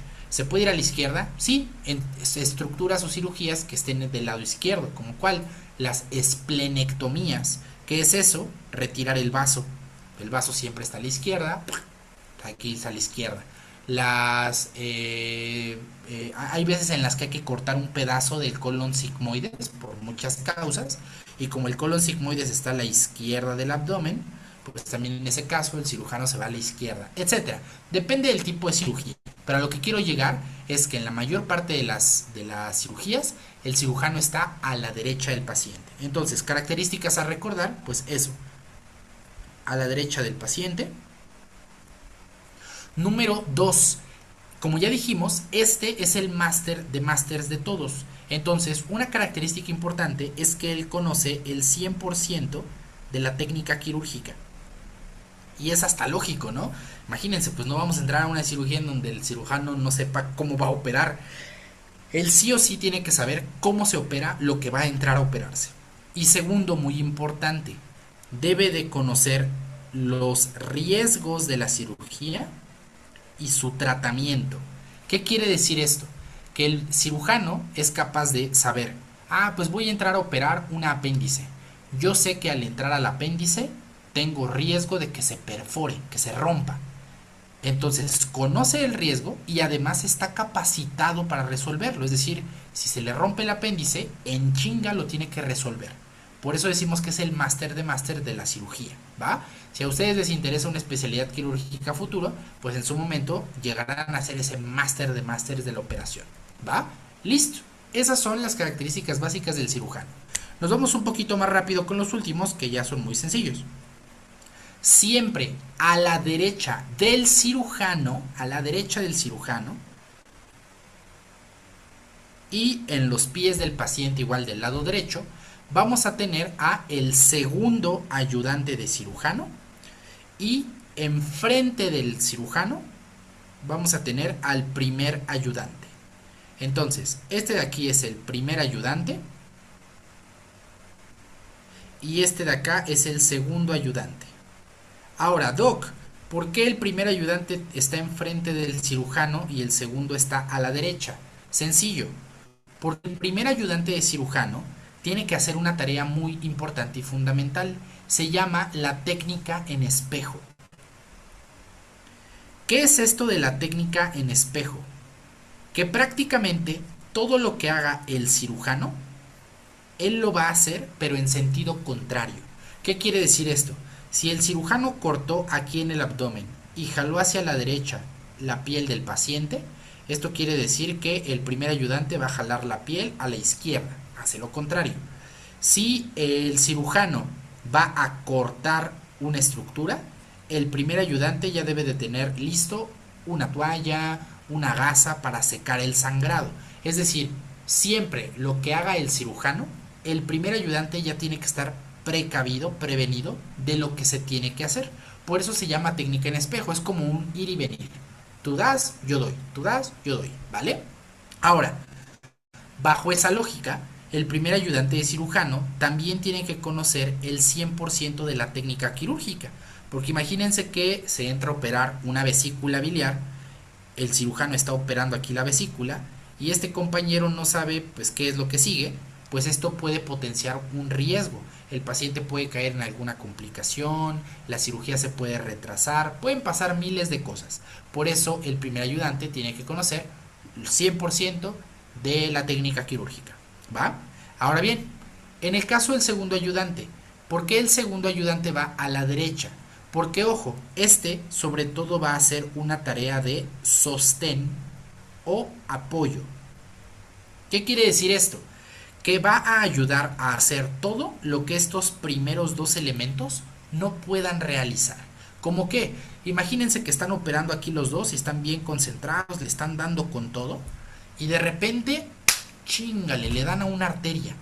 En lo que estos dos se encargan de coser la arteria, de frenar el sangrado, pues este segundo ayudante se va a encargar de secar para que el área esté limpia, se va a encargar de con el aspirador entrar aquí a la cavidad y aspirar todo ese líquido que esté saliendo para que estos dos de aquí no se preocupen de estar limpiando la región. O sea, suficiente chamba van a tener con arreglar el cagadero de romper una arteria o algo así. Entonces este segundo ayudante únicamente se va a encargar de apoyar a todo lo que estos dos no puedan hacer.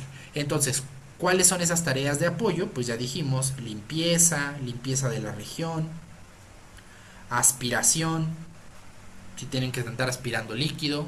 También podemos encontrar la instrumentación. Por ejemplo, en el caso de que este cirujano tenga que tener, no sé, 3 o 4 pinzas a la par, pero pues solo tiene 2 manos, este segundo ayudante puede ayudar a sostener las pinzas, a jalar las estructuras para que estos dos tengan un adecuado campo de visión, etcétera, etcétera, etcétera, etcétera, ¿va? Entonces, este es como el compañero de todos. Ahora, finalmente, ya casi terminamos, frente al segundo ayudante de cirujano, vamos a encontrar a un elemento muy importante. Este elemento es el dichoso y famosísimo instrumentista.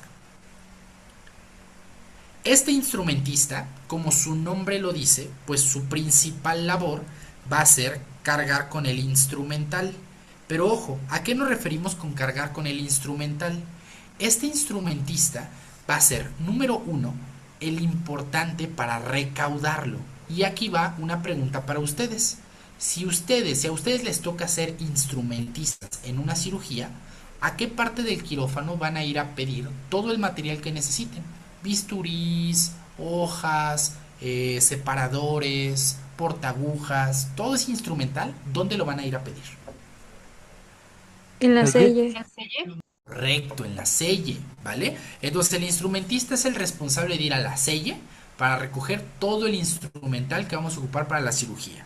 Ahora, segunda cosa importante, este se va a encargar de recoger el bulto de ropa.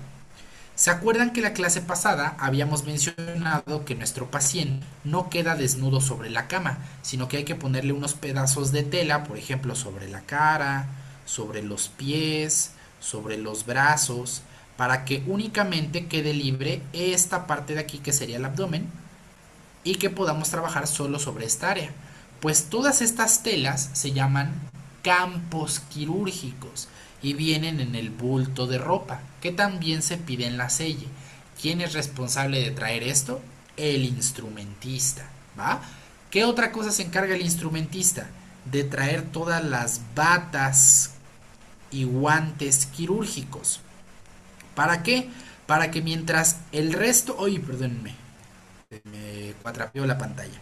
Para que en lo que el resto del equipo quirúrgico se está aquí afuera en la zona gris, se está lavando con su cepillito, su agüita y demás, y entre al quirófano. Una vez que entre al quirófano, el instrumentista va a ser el responsable de pasarle la toalla a el cirujano, al primer ayudante de cirujano, al segundo ayudante, para que se sequen las manos. Y una vez que están secos, el instrumentista es el responsable de darle su bata y sus guantes para que no se contaminen. Entonces, prácticamente, espero no sonar mal, no lo digo en un mal tono, el instrumentista, rápido, es el talachero, por así decirlo. Es el que se encarga de que todo el material esté en orden, de que todo lo que se vaya a ocupar esté chido, de que los que vayan a participar en la cirugía, todos tengan preparada su bata, sus guantes, etcétera, y este le va a ayudar a colocárselos. ¿Cómo se los van a colocar? Ya lo veremos en su momento cuando veamos esa práctica, porque ¿qué creen? También la tienen que dominar. ¿Vale? Entonces, bueno, prácticamente es el encargado de todo esto. Y, por ende, una vez que la cirugía se termine, el instrumentista es el responsable de rendir cuentas de todo esto. Porque, ojo, casi no pasa, ¿verdad? Pero no sé si les ha tocado escuchar por ahí la noticia de alerta, hospital en San Juan de las Manzanas se hizo famoso porque a un paciente le dejaron una pinza adentro del abdomen. Puede parecer raro, pero sí sucede.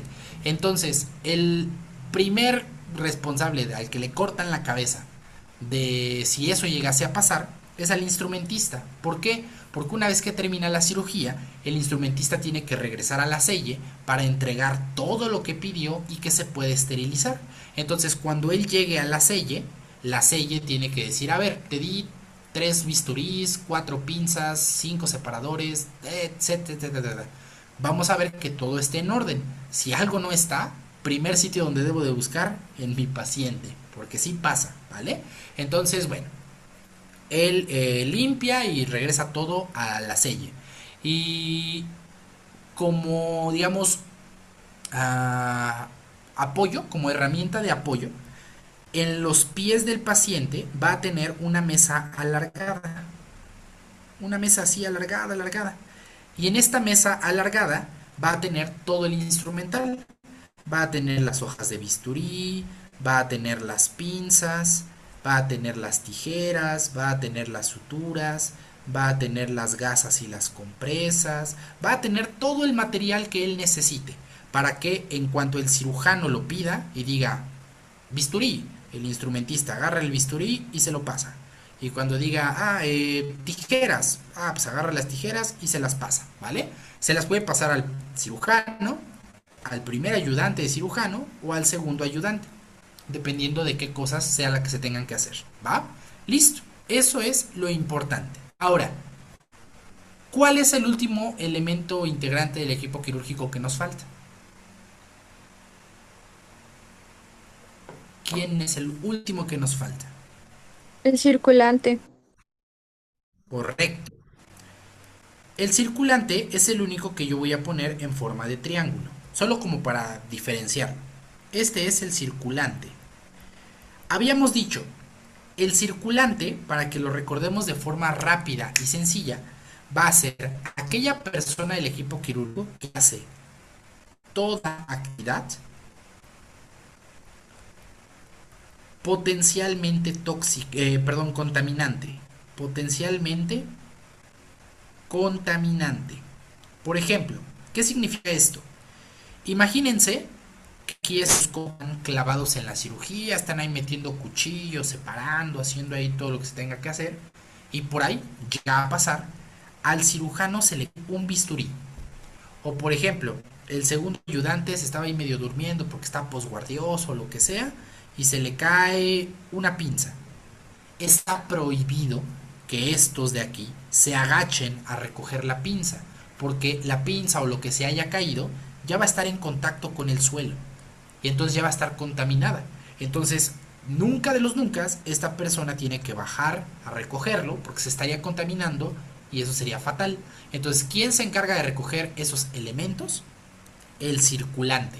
Entonces el circulante lo único que va a hacer es, pues se cayó una pinza, voy por ella y la recojo, y al final de la cirugía se la entrego, hijo de su madre, perdónenme, se me fue mi lápiz, al final de la cirugía se lo entrego al instrumentista para que sepan que la cuenta está correcta, es decir, que la pinza no se quedó adentro del paciente, sino que se cayó, pero yo la recogí, ¿no? Entonces, número 1. Ahora, 2.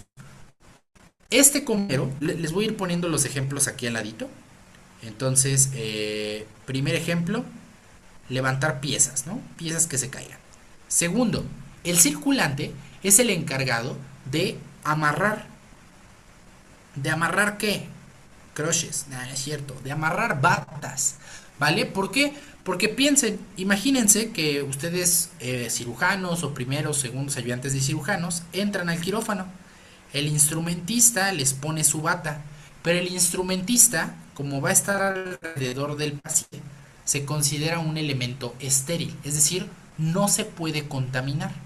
Entonces, algo que deben de saber, lo vamos a ver igual más adelante, pero algo que deben de saber es que la espalda del cuerpo siempre se va a considerar como contaminante. Es decir, ustedes cuando estén en una cirugía jamás le van a poder dar la espalda al paciente, porque eso se considera contaminación. Entonces, si al instrumentista se le ocurre la brillante idea de amarrarles la bata, pues ya se está contaminando, porque les estaría tocando la espalda. O si le tienen mucha confianza, hasta las nalgas, ¿no? Pero les viene ahí tocando la espalda y eso es contaminación. Entonces, ¿quién se encarga de hacer unos nudos bien mamalones, para que las batas no se les desamarren? El circulante. Ese es el encargado, ¿va? Ahora, finalmente, el circulante es el encargado de toda cuestión de papelería. ¿A qué se refiere con papelería? A que todo lo que se vaya realizando aquí en la cirugía, el circulante lo tiene que ir registrando en una hoja. Que el paciente sangró 700 mililitros. Pues él en su hoja registra el paciente sangró 700 mililitros. Pues que el paciente tuvo una reacción alérgica a un medicamento. Pues se lo pone. Pues que el paciente entró al quirófano a las 7 de la mañana y la cirugía terminó a las 9:15 de la mañana. Él registra todos esos tiempos. Pues no sé, que se cayó un instrumental, pues hay que reportar que se cayó un instrumental, etcétera, etcétera. Entonces hagan de cuenta que él es como el escritor. Él se dedica a escribir, a redactar todo lo que se hace aquí. Ahora, como se darán cuenta, el circulante es el único elemento del equipo quirúrgico que no está alrededor de él. Él está afuera para hacer todo lo que esté o que todo lo que suceda alrededor del paciente. Por eso se llama circulante, no por lo de que dé vueltas. No, ahorita está pendiente de todo lo que sucede alrededor. ¿Va? Muy bien, ahora, por último, y ya con eso terminamos la clase del día de hoy, de todo el equipo quirúrgico, de los 6 elementos que hemos mencionado, todos tienen que realizar un lavado quirúrgico por arrastre. Este lavado quirúrgico por arrastre se va a hacer con agua, con jabón y con un cepillo, o en caso de que no haya cepillo o se tenga como una variación, se hace con una esponja chiquitita, ¿va? Ahora bien, todos los elementos del equipo quirúrgico hacen un lavado quirúrgico, menos 2.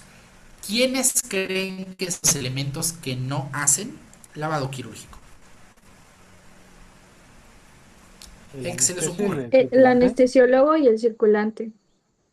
Correcto. El anestesio no hace lavado y el circulante no hace lavado. La respuesta pues es sencilla. En primera instancia, el circulante pues no es necesario que haga lavado quirúrgico, pues porque él no va a estar en contacto directo con el paciente. Este compa se va a encargar de todo lo que suceda alrededor, entonces como no va a estar metiéndole mano al paciente, no es necesario que haga lavado quirúrgico. Ahora, aquí ustedes dirán, Doc, no manches, ¿y por qué el anestesio no? Si ese güey sí es el que va a estar ahí pendiente del paciente. Sí, pero ojo, fíjense, el anestesiólogo no va a estar tocando vísceras, no va a estar tocando heridas, no va a estar en contacto con sangre. El anestesiólogo se va a encargar únicamente de lo que suceda del cuello para arriba. Entonces, él se va a encargar de poner mascarilla, de poner puntas nasales, de intubar al paciente, de pasarle medicamentos, cosas que no involucran tocar el interior propiamente del paciente. Entonces, el anestesiólogo entra al quirófano únicamente con un lavado clínico de manos.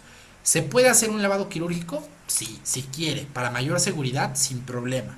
Si no, nada más basta con que haga un lavado clínico y listo. Ahí adentro se encarga de lo que pasa del cuello para arriba. Entonces, únicos que hacen lavados quirúrgicos son estos 4 de aquí, ¿va? Y se acabó. Ahora, aquí aprovecho para contestar una pregunta que me había hecho una doctora hace unas cuantas clases. Me dijo, Doc, es que a mí me invitaron a una cirugía y yo pensé que me iba a lavar, así con el jaboncito y el cepillo, pero a la mera hora al entrar me dijeron que no, porque estuve nada más observando. Y la respuesta es cierto.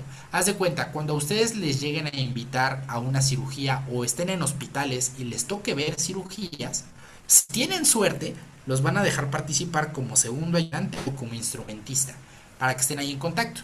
Si los hacen estar ahí, pues sí van a tener que hacer lavado quirúrgico y se van a tener que poner su bata, etcétera, ¿no? En caso de que solo estén observando, de que pues sí estén ahí como en tono totalmente aprendizaje, bien cirugía, pues lo único que van a hacer es preocuparse por contaminar, es decir, no tocar nada de lo que está aquí, nada, amárrense las manos si es necesario. Y 2, pues como no van a participar tocando al paciente, no es necesario que se laven como tal, ¿vale? Entonces, pues básicamente eso. 2 reglas, si van a tocar al paciente, van a entrar a tripas, van a tocar algún instrumental, sí o sí hay que lavarse y ponerse guantes y todo eso, si no, no es necesario. Y bueno, también con eso amarramos parte de las fotos que veíamos la clase pasada en donde decían, Doc, ¿por qué ese güey que está ahí en el quirófano nada más tiene filipina? O sea, no tiene su bata, no tiene guantes, por ahí creo que tenía hasta un reloj. Pues decíamos, pues porque no está participando en la cirugía, está en teoría solo observando, no hay mayor problema, solo tiene que entrar con un uniforme quirúrgico. Si va a participar en la cirugía, ahí sí se pone bata, guantes y todo lo que sea necesario. Y se acabó, ¿va? Muy bien, entonces prácticamente con eso terminamos el tema 1, que es lo de integrantes quirúrgicos. Y en este momento les pregunto si hay dudas, duditas, dudotas de algo que llegue a existir. ¿No? ¿Todo fine? Déjenme igual a ver unas preguntitas que me habían dejado aquí en el chat. Dice, para ser instrumento... Ah, no, perdóneme, desde acá arriba dice, ¿es verdad que el anestesio pregunta cuánto se va a tardar en la cirugía o procedimiento para saber cuánto anestésico meter? Es cierto, sí, el anestesiólogo tiene que, ¿se acuerdan que en la clase pasada habíamos dicho que él es como el matemático, ¿no? Del quirófano, porque tiene que calcular dosis, etcétera, ¿no? Entonces sí, a él siempre hay que decirle de, oye, pues yo creo que la cirugía me va a llevar 1 hora, o chingale, está muy complicada, nos vamos a llevar unas 3 horas. Es necesario hacerle saber esto, porque él tiene que tener en cuenta qué medicamento va a ocupar, cuánta dosis, si el medicamento que va a meter tiene una acción rápida, intermedia, prolongada, etcétera, etcétera, etcétera. Entonces, justo para graduar y tener en cuenta qué medicamentos y cuánto medicamento vamos a meter a un paciente, hay que avisarle al anestesio, pues cuánto nos vamos a tardar, ¿va? Ahora dice, es que veía un video que decía 30 minutos te tardas, y le dice sí, y según después dice que no. Sí, justo por eso, justo por eso. A veces es muy común eso. Pues sí, a veces uno dice, pues terminamos en 1 hora, y de repente ya llevas 2, como en las clases de SmartMed, igualito así de, no, tranqui, terminamos en 15 minutos y valió madre y nos aventamos como 2 horas, así igualito, eso mismo que pasa en las clases. No crean que es porque yo soy un huevoso mañoso, sino porque ya el hospital también me ha adaptado un poquito a eso. Y sí, a veces los horarios no se cumplen por más que uno quiera, ¿vale? Pero sí, es importante siempre avisar al anestesio, pues que pex con el tiempo, ¿va? Ahora dice, para ser instrumentista, ¿qué se necesita? ¿Eres como R2 o algo así sobre cirugía? Pues mira, depende del hospital, pero usualmente el puesto del instrumentista le compete a los enfermeros o enfermeras que justo tienen un posgrado en instrumentos quirúrgicos, es decir, son enfermeros o enfermeras que además hacen una maestría, por así decirlo, en ser instrumentistas. Entonces, pues estas personas son quienes se dedican a eso. En caso de que no llegase a existir o por alguna razón, imagínense que solo hay 2 instrumentistas para todo el hospital y hay 3 o 4 cirugías al mismo tiempo, ese instrumentista puede ser cualquier otro médico, puede ser un residente, incluso puede ser un interno. A mí, por ejemplo, cuando estaba de interno me tocó ser un par de veces instrumentista, pero bueno, por ejemplo, para mi ventaja, en mi hospital casi no había residentes de cirugía, los poquitos que había eran rotantes, o sea, venían un par de meses y después se iban. Entonces la mayor parte de las cirugías que participas en el internado entras como primer ayudante de cirujano. Entonces tienes que saber qué peda ahí con la cirugía, está interesante. Pero bueno, puede ser variable, pueden ser residentes, pueden ser internos. Si tienen suerte, incluso hasta en estudiantes les van a tocar entrar a ser instrumentistas o ayudarle al instrumentista para que sepan qué onda. Y pues eso, ¿va? Ahora dice, ¿por qué es contaminante la espalda? Buena pregunta. Porque la espalda es de esas zonas que jamás te vas a poder limpiar. Es decir, ¿a qué me refiero? Cuando tú entras a un quirófano, llevas limpio la cara porque llevas gorro y llevas cubrebocas. Llevas limpio toda la parte de enfrente porque llevas una bata quirúrgica que ha sido esterilizada. Llevas tus mangas de la bata quirúrgica, llevas tus guantes ya con las manos previamente lavadas. Y de la cintura para abajo, pues ya no está como tan limpio, solo hasta la altura donde llega la bata, ¿no? Entonces todo lo que queda enfrente de tu cuerpo está protegido por gorro, limpieza, lo que tú quieras. Pero la parte trasera no. ¿Por qué? Porque la parte trasera solo tiene contacto con tu filipina, pero no hay momento o no hay forma de que tú puedas limpiarte la espalda, te eches ahí una cepillada en el quirófano o algo similar. Entonces lo único que protege tu espalda son los nudos de la bata. Entonces, como es una zona que difícilmente te vas a estar limpiando o que está garantizada por un lavado o algo así, se considera que es una parte contaminante. Entonces, por eso está prohibido darle la espalda al paciente. De hecho, como dato curioso, cuando ustedes están operando al paciente, está prohibido que si tienen que irse al lado izquierdo, por ejemplo, ¿se acuerdan que habíamos dicho de, pues la mayor parte de veces el cirujano está a la derecha del paciente? Pero ¿qué pasa si por alguna razón el cirujano se tiene que ir a la parte izquierda?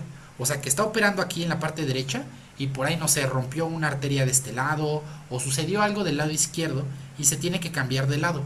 Aunque ustedes no lo crean, hay 2 técnicas para que el cirujano cambie de posición. La primera es que se vaya de frente. O sea, imagínense que... Miren. Eso va a poner bueno. Espérenme, denme 2 segundos. Me voy a poner de marihuana, espérenme. Imagínense. Aquí tengo un par de herramientas mamalonas. Fíjense. Oh, aquí pura pinche calidad, oigan. ¿En qué otro curso propedéutico les han dado ejemplos con luchadores? Miren. Entonces, miren. Déjenme, les dejo de compartir esto. Para que hagan grande y puedan así como ver. ¿Va?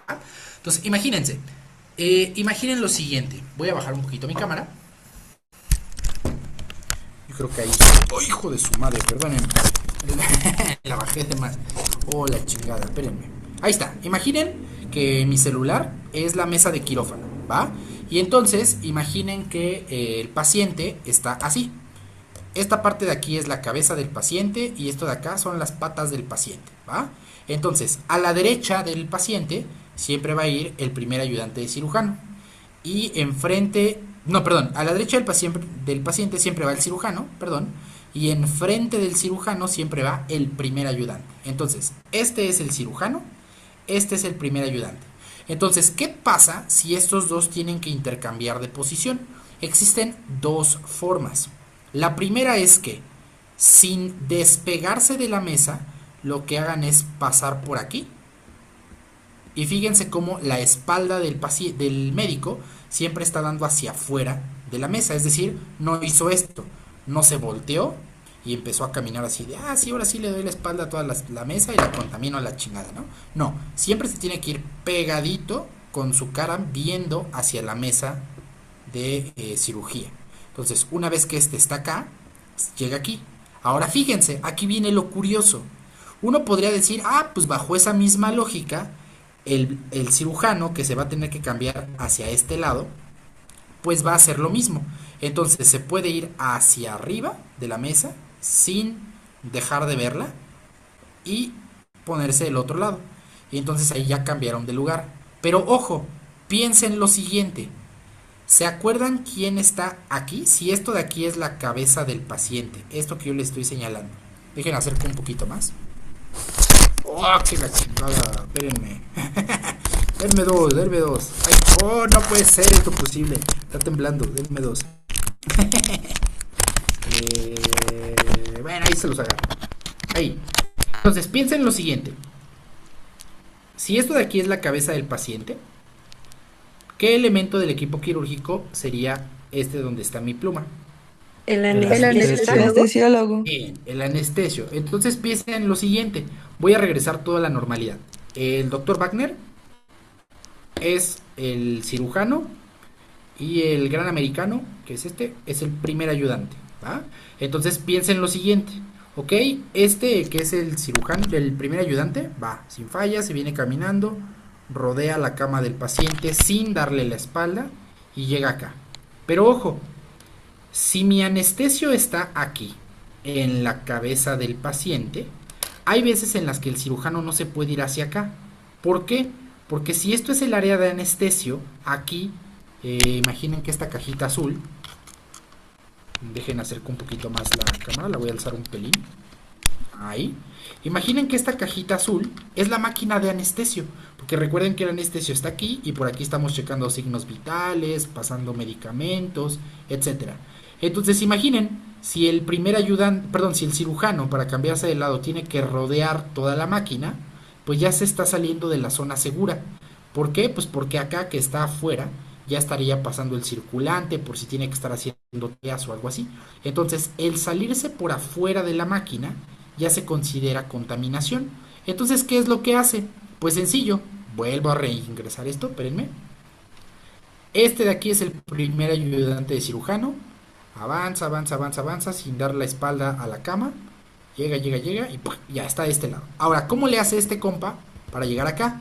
Pues de la misma forma, pero fíjense. Uno podría caer en el error de decir, pues me volteo, camino y regreso hasta acá. Pero eso es incorrecto. ¿Por qué? Porque al momento de que el cirujano pase por aquí, su parte de enfrente, donde está su cara y su bata y todo eso, estaría en contacto con la espalda del primer ayudante. Y entonces eso ya es contaminación, porque la espalda de este médico está dándole al frente de esto. Entonces, ¿cuál es la técnica para esto? Aunque no lo crean, van a ver, así les va a tocar. Y el día que les toque van a decir, no mames, ese pinche borracho tenía razón. ¿Qué cosa tienen que hacer? Se tienen que pegar al ayudante y fíjense, dar una vuelta, así como en la rola del tiempo de vals, así. Entonces rodean y fíjense, aquí queda espalda con espalda. Entonces, literalmente le dan vuelta al médico y así, cuando regresen, su parte de enfrente de ustedes va a estar en contacto con el médico. Puta madre, se desconectó. En un segundo. Espérenme, es que tengo una cámara externa justo para este tipo de cosas, pero la desgraciada no está cooperando. ya quedó, fíjense. Es más, miren, ahora sí me voy a hacer como el youtuber. ¿Qué onda? Entonces fíjense, así, creo que se ve mejor así, ¿no? Entonces decíamos, si esto de compa tiene que pasarse hacia este lado, entonces lo que tiene que hacer es pegarse costado a costado con el cirujano, bueno, con el primer ayudante, darle la vuelta así, para que su espalda quede espalda con espalda. Aquí este se dirige hacia acá para liberarle el espacio, y aquí este compa termina de dar vuelta. Y ya una vez que dio vuelta, pues ya camina para llegar hasta acá. Y ya, entonces, si en algún momento les toca cambiar de lado, o sea, de derecha a izquierda, recuerden, está prohibido que pasen así como de, compa, voy a pasar atrás de ti, ¿no? No, siempre tiene que ser en vueltita. Así, un compa aquí, ustedes se ponen brazo con brazo a los compas y le dan vueltitas así. Y ya, regresan y listo. A seguir destripando banda, ¿va? Entonces, quedan bien así, para la selfie. Listo, entonces, pues eso. Sí, eso respondiendo a lo de por qué era contaminante la espalda y poniendo el ejemplo de pues qué sucedería si tienen que cambiar de lado, ¿va? Entonces, bueno, espero que haya resuelto la duda. Ahora creo que hay un par de preguntas más. Dice, ¿y si se hace una histerectomía total abdominal, el cirujano tiene que ir a la derecha? Es que vi al cirujano a la izquierda, entonces dependiendo del tipo de cirugía, el cirujano se debe poner a la derecha o no siempre. Como les decía, por regla o más bien como por costumbre, el cirujano casi siempre va a la derecha porque la mayoría de médicos somos diestros. Les aseguro que si les digo, a ver, levanten la mano quienes sean zurdos, seguramente habrá uno que otro compañero que sea zurdo, pero la mayoría será diestro. Entonces, usualmente al tener dominancia con la mano derecha, se prefiere estar a la derecha del paciente para tener todo más a la mano, ¿vale? Pero, decíamos, condiciones en las que te puedas cambiar de lado, que seas zurdo, que por ejemplo, al momento de, en el caso de la histerectomía, pues tú tengas mayor incluso facilidad por estar a la izquierda para jalar, cortar, despegar, o sea, que a ti se te haga más fácil la chamba, también lo puedes hacer. Entonces, o sea, no es que siempre el cirujano tiene que estar a la derecha. Si se requiere, bien. Si no, por costumbre, les va a tocar a la derecha, ¿vale? Y pues ya, eso. Espero haber resuelto tu duda, Doc. Si no, me avisas. Ahora, al selle, ok, va, eso era de la respuesta. No. Aquí dice, me mandaron un mensaje muy chistoso. Dice... De la nada bailaban vals. Es correcto, mis muñequitos bailaron vals. Y dice, si el cirujano es zurdo, igual tiene que estar del lado derecho. No, como decíamos, si el cirujano es zurdo y al momento de la cirugía le facilita más estar al lado izquierdo, sin problema puede cambiar. El propósito y digamos la finalidad de que el cirujano esté derecha o izquierda es, si la estructura que va a operar está a la derecha, lo más recomendable es que esté a la derecha el cirujano, pues para que esté jalando lo que sea necesario. Si la estructura que va a operar está a la izquierda, lo más recomendable es que el cirujano se ponga a la izquierda. Ahora, otras condiciones, pues decíamos la dominancia, si el cirujano tiene más preferencia por hacer la cirugía a la derecha o a la izquierda porque es diestro o zurdo, se puede cambiar sin problema, ¿va? Entonces, insisto, no es regla, pero lo más común es que sí se ponga a la derecha. Y listo. Muy bien, entonces, denme 2 segundos. Lo último que quiero mostrarles, dice, si el cirujano está a la izquierda, ¿todo el equipo quirúrgico se invierte también? Sí, prácticamente sí. A menos de que se tenga que cambiar a la izquierda solo de momento rápido, justo como decíamos en este momento en donde el cirujano se tiene que ir a la izquierda y el otro a la derecha, pues ahí nada más se cambian ellos, no tiene que cambiarse todo el equipo quirúrgico. Pero si desde el inicio el cirujano dice, oye, voy a ponerme a la izquierda del paciente por esta cuestión, entonces todo el equipo quirúrgico se tiene que cambiar. El primer ayudante va a la derecha, el segundo ayudante va al ladito del cirujano y el instrumentista pues igual invierte su lado, ¿no? Pero solo si desde el inicio se prioriza, si no, no es necesario. ¿Va? Muy bien, espero haber resuelto tu duda. Y muy bien, entonces, si no hay dudas, diablos, bueno, es que quería enseñarles unas cuantas fotos que tenía de mi época de interno, justo de el equipo quirúrgico, para que vieran cómo es el equipo quirúrgico, pero no tengo abierto aquí el Instagram en mi compu, pero miren, denme un segundo, voy a tomar unos screenshots y se los proyecto rápidamente. Ya es algo muy rápido, ¿ah? Muy sencillo. Entonces, fíjense.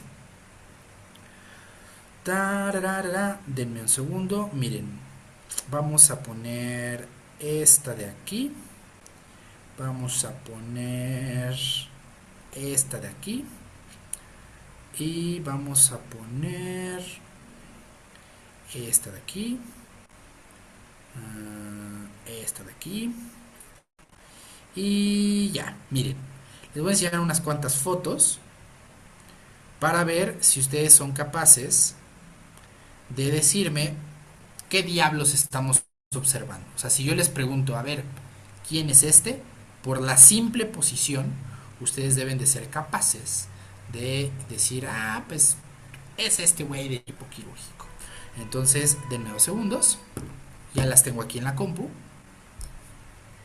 Y miren. Entonces, denme un segundito, por amor de Dios. Tengo seguridad, pensé que ya estaba, pero las balditas se están cargando. Mientras, en lo que yo les proyecto las fotos, quiero que me digan si existe alguna otra duda, con confianza. Puede ser duda del tema, duda de curiosidad, de, Doc, yo entré a esta cirugía y vi esto y no me quedó claro, o qué pasa en esta cuestión, lo que sea. Este es el momento, right now, de que externen esa duda. Si no, pues ya nada más vemos las fotos y nos vamos al diablo. Doc, yo tengo una duda. Dígame, Bueno, ¿qué me la, ul- la última vez que había estado en una ciru, pues observé que solamente había dos cirujanos, ¿no? Uno de cada lado. Y solo tenían un ayudante.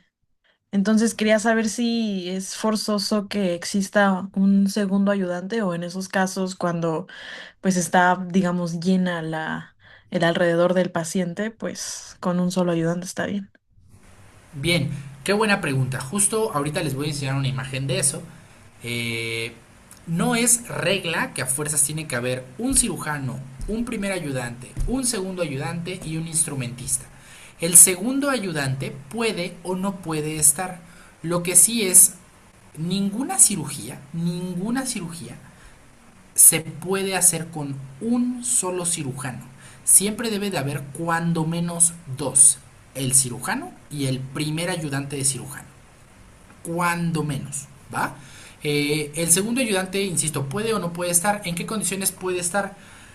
Cuando la cirugía sea complicada.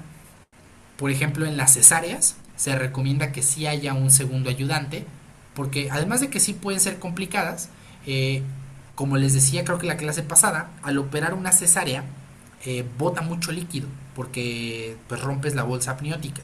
Entonces en lo que los primeros dos cirujanos están sacando al bebecito, están ahí corriendo, cortando, suturando, etcétera, pues el segundo ayudante está ahí con el aspirador para echar ahí una sorbeteada de líquido, estar limpiando con gasas, etcétera, ¿no? Entonces, puede o no puede haber segundo ayudante, todo depende de la cirugía y pues eso, básicamente. Entonces, sí, puede ser indispensable. ¿Va? Ok, ok, gracias. De nada, ¿alguna otra duda? Ya está terminando de cargar esto, ¿ah? Es que abrí mi WhatsApp y se está cargando los mensajes, pero pues en la computadora no había abierto la laptop desde pues, hace 2 horas que iniciamos la clase. Entonces, pues están ahí como cargando, pero ya está en el 100%. Ah, dice Doc, el anestesista siempre debe de estar así. Es que vi que el Doc se acercó al cirujano a su costado, nada más a ver. Perdón la pregunta, pero me queda espinita.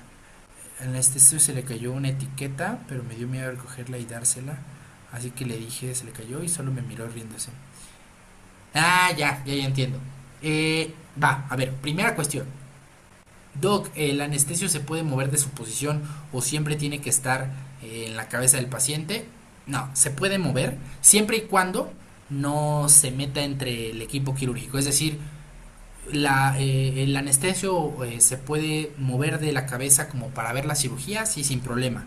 Pero no puede meterse entre el cirujano y el primer ayudante, por ejemplo, porque como no está con bata, no está con guantes, no se hizo lavado, si se mete ahí tal cual a la mesa, pues eso se consideraría contaminación.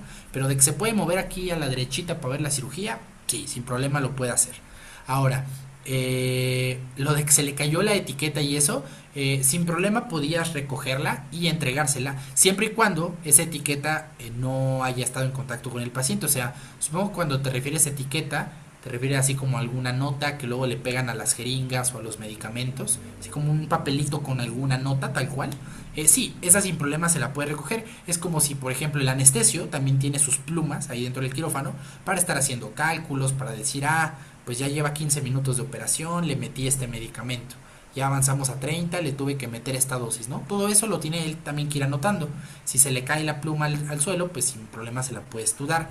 Entonces sí, todo lo que se le caiga al anestesio o al circulante, si tú estás de oyente o de observador, se lo puedes entregar. Pero si se le cae una pinza o cualquier cosa a alguien que tenga bata en el quirófano, no lo puedes tocar. Porque pues además no llevarías guantes, te pones en un riesgo y mucho menos se los puedes regresar. No sé si han visto esos videos en Instagram de que están haciendo una cirugía y de repente se cae un bisturí y aparece un güey y se lo quita y lo pone en la mesa, ¿no? Y todos se le quedan viendo como de, oye, güey, no te pases de güey. Es por eso, porque pues todo lo que se caiga del equipo quirúrgico no lo puedes recoger tú. Si se cae una pluma, una etiqueta, una libreta, lo que sea como de papelería y se le cae al anestesio o al circulante, sin tema lo puedes hacer, ¿vale? Muy bien, ahora, listo. Una vez echado este choro, déjenme compartirles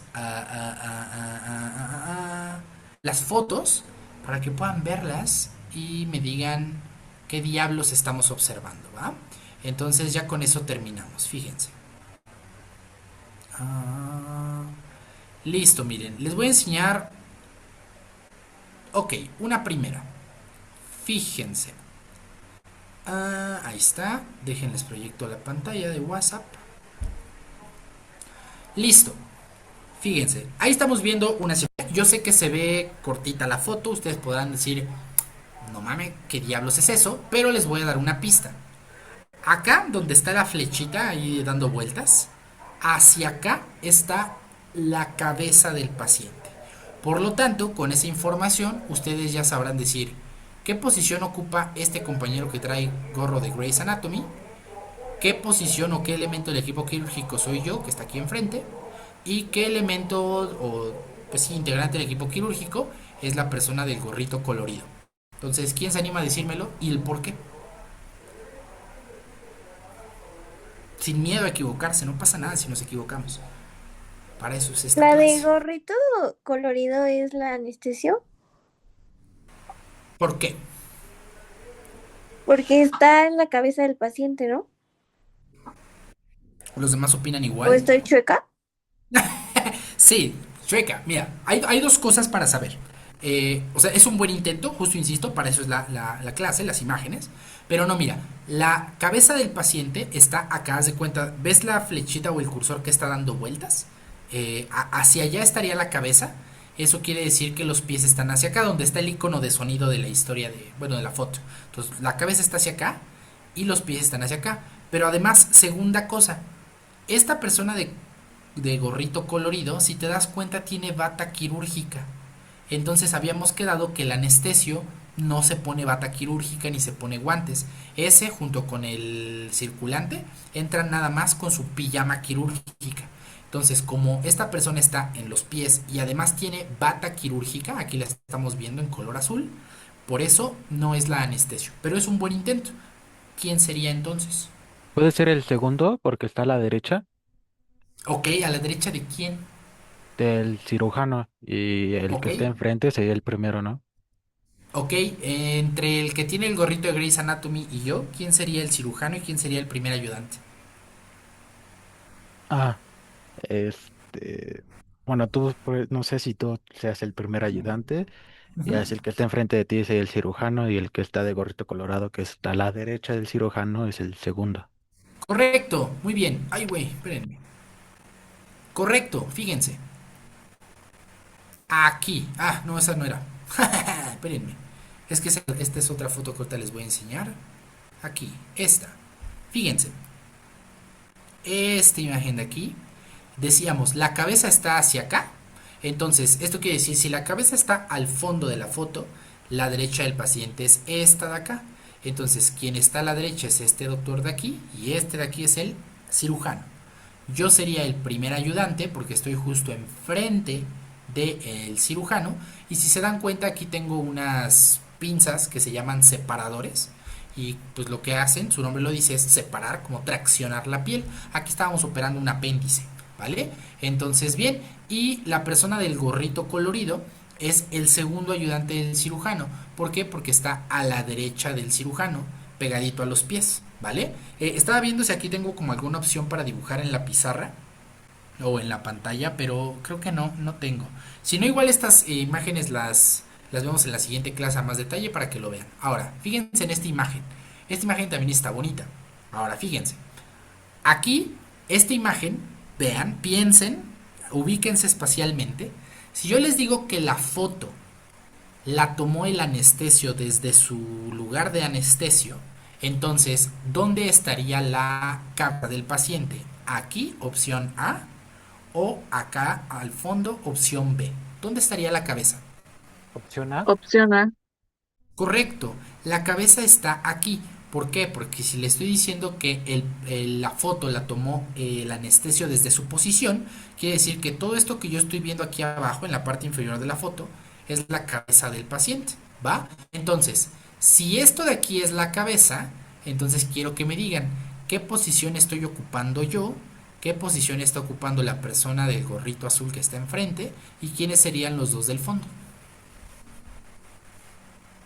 Tú serías el cirujano principal, Bien, el de gorrito verde sería el primer ayudante, y bien, la chica del cubrebocas negro sería la segunda, ajá. y la otra sería el instrumentista. Correcto, muy bien, perfecto. Entonces fíjense, aquí les doy un spoiler. Esta es una cirugía de un paciente pediátrico. Era un paciente como unos 4 años, más o menos. Y él entró a cirugía por criptorquidia. ¿Alguien aquí sabe qué es la criptorquidia? ¿Que no descienden los testículos aún? Correcto, que uno o los dos, en este caso solo era uno de los testículos no descendió al escroto y se quedó ahí en alguna parte o del conducto inguinal o abdominal, ahí anda, ¿no? Entonces es correcto. Entonces este paciente entró por una criptorquidia derecha, por eso yo estoy a la derecha. Yo ocupé en este caso la posición del cirujano principal. La chica que está aquí enfrente hace técnica en espejo, porque si se dan cuenta, ¿qué estoy haciendo yo? ¿Qué tengo en la mano? ¿De qué le ven forma? ¿Qué creen que estoy haciendo en ese momento? ¿Estás suturando?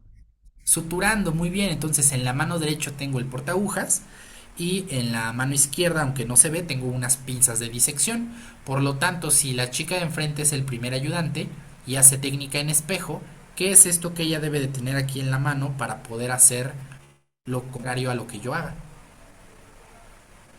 ¿Qué se les ocurre? La tijera. ¿Porta agujas también? Tijeras, tijeras, sí, porque yo tengo el portaagujas y la sutura para suturar, ya veremos después eso de las suturas, y yo cuando termine de hacer el nudo, la doctora de aquí, porque es doctora, va a cortar el nudo, bueno, los hilos, para yo volver a hacer otro nudo y así, ¿vale? Ahora muy bien, acá En este caso, les doy un spoiler, como era una cirugía cortita y chiquita, no había otro ayudante de cirujano. Entonces solamente éramos yo, la doctora, el doctor titular, pero él no entró a la cirugía, o sea, él dijo, a ver, les doy ahí las herramientas, ustedes traten ahí de operar, y él estaba ahí como para cualquier cosa que llegara a suceder. Y en este caso, la chica de cubrebocas negro es una ayudante, pero del instrumentista.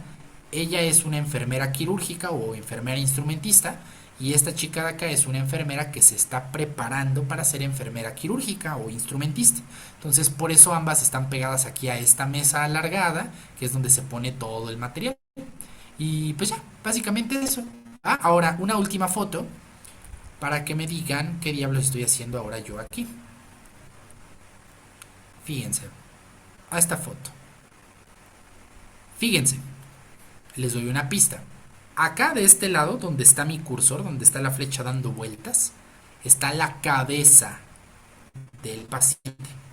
Por lo tanto, si se dan cuenta, aquí donde les estoy poniendo el cursor, hay un hombro de una persona. Enfrente hay otro que es un doctor de lentes. Al lado estoy yo.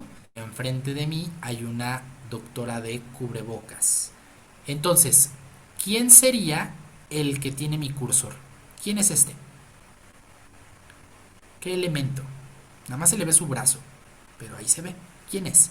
Si la cabeza estaba de este lado, ¿quién es este elemento? ¿No? ¿No? ¿Nadie? ¿Sería el Si yo les cirujano digo que está... principal? Eso, bien, el cirujano principal. Entonces, si yo sé que este brazo de aquí es del cirujano principal, ¿quién es este compañero de cubrebocas negro? El primer ayudante. Correcto. Y entonces, ¿quién sería yo? ¿El instrumentista? ¿El segundo? Correcto, bien, el instrumentista. En este caso soy el instrumentista porque estoy al lado del primer ayudante de cirujano. Y acá estaría el segundo ayudante, bueno, en este caso la segunda ayudante. Y bien, si se dan cuenta aquí en esta cirugía, estoy ahí como observando nada más. Por cierto, se dan cuenta, soy un maldito fifas de cagada porque hasta mi collarcito era de Pumas, no puede ser posible esto.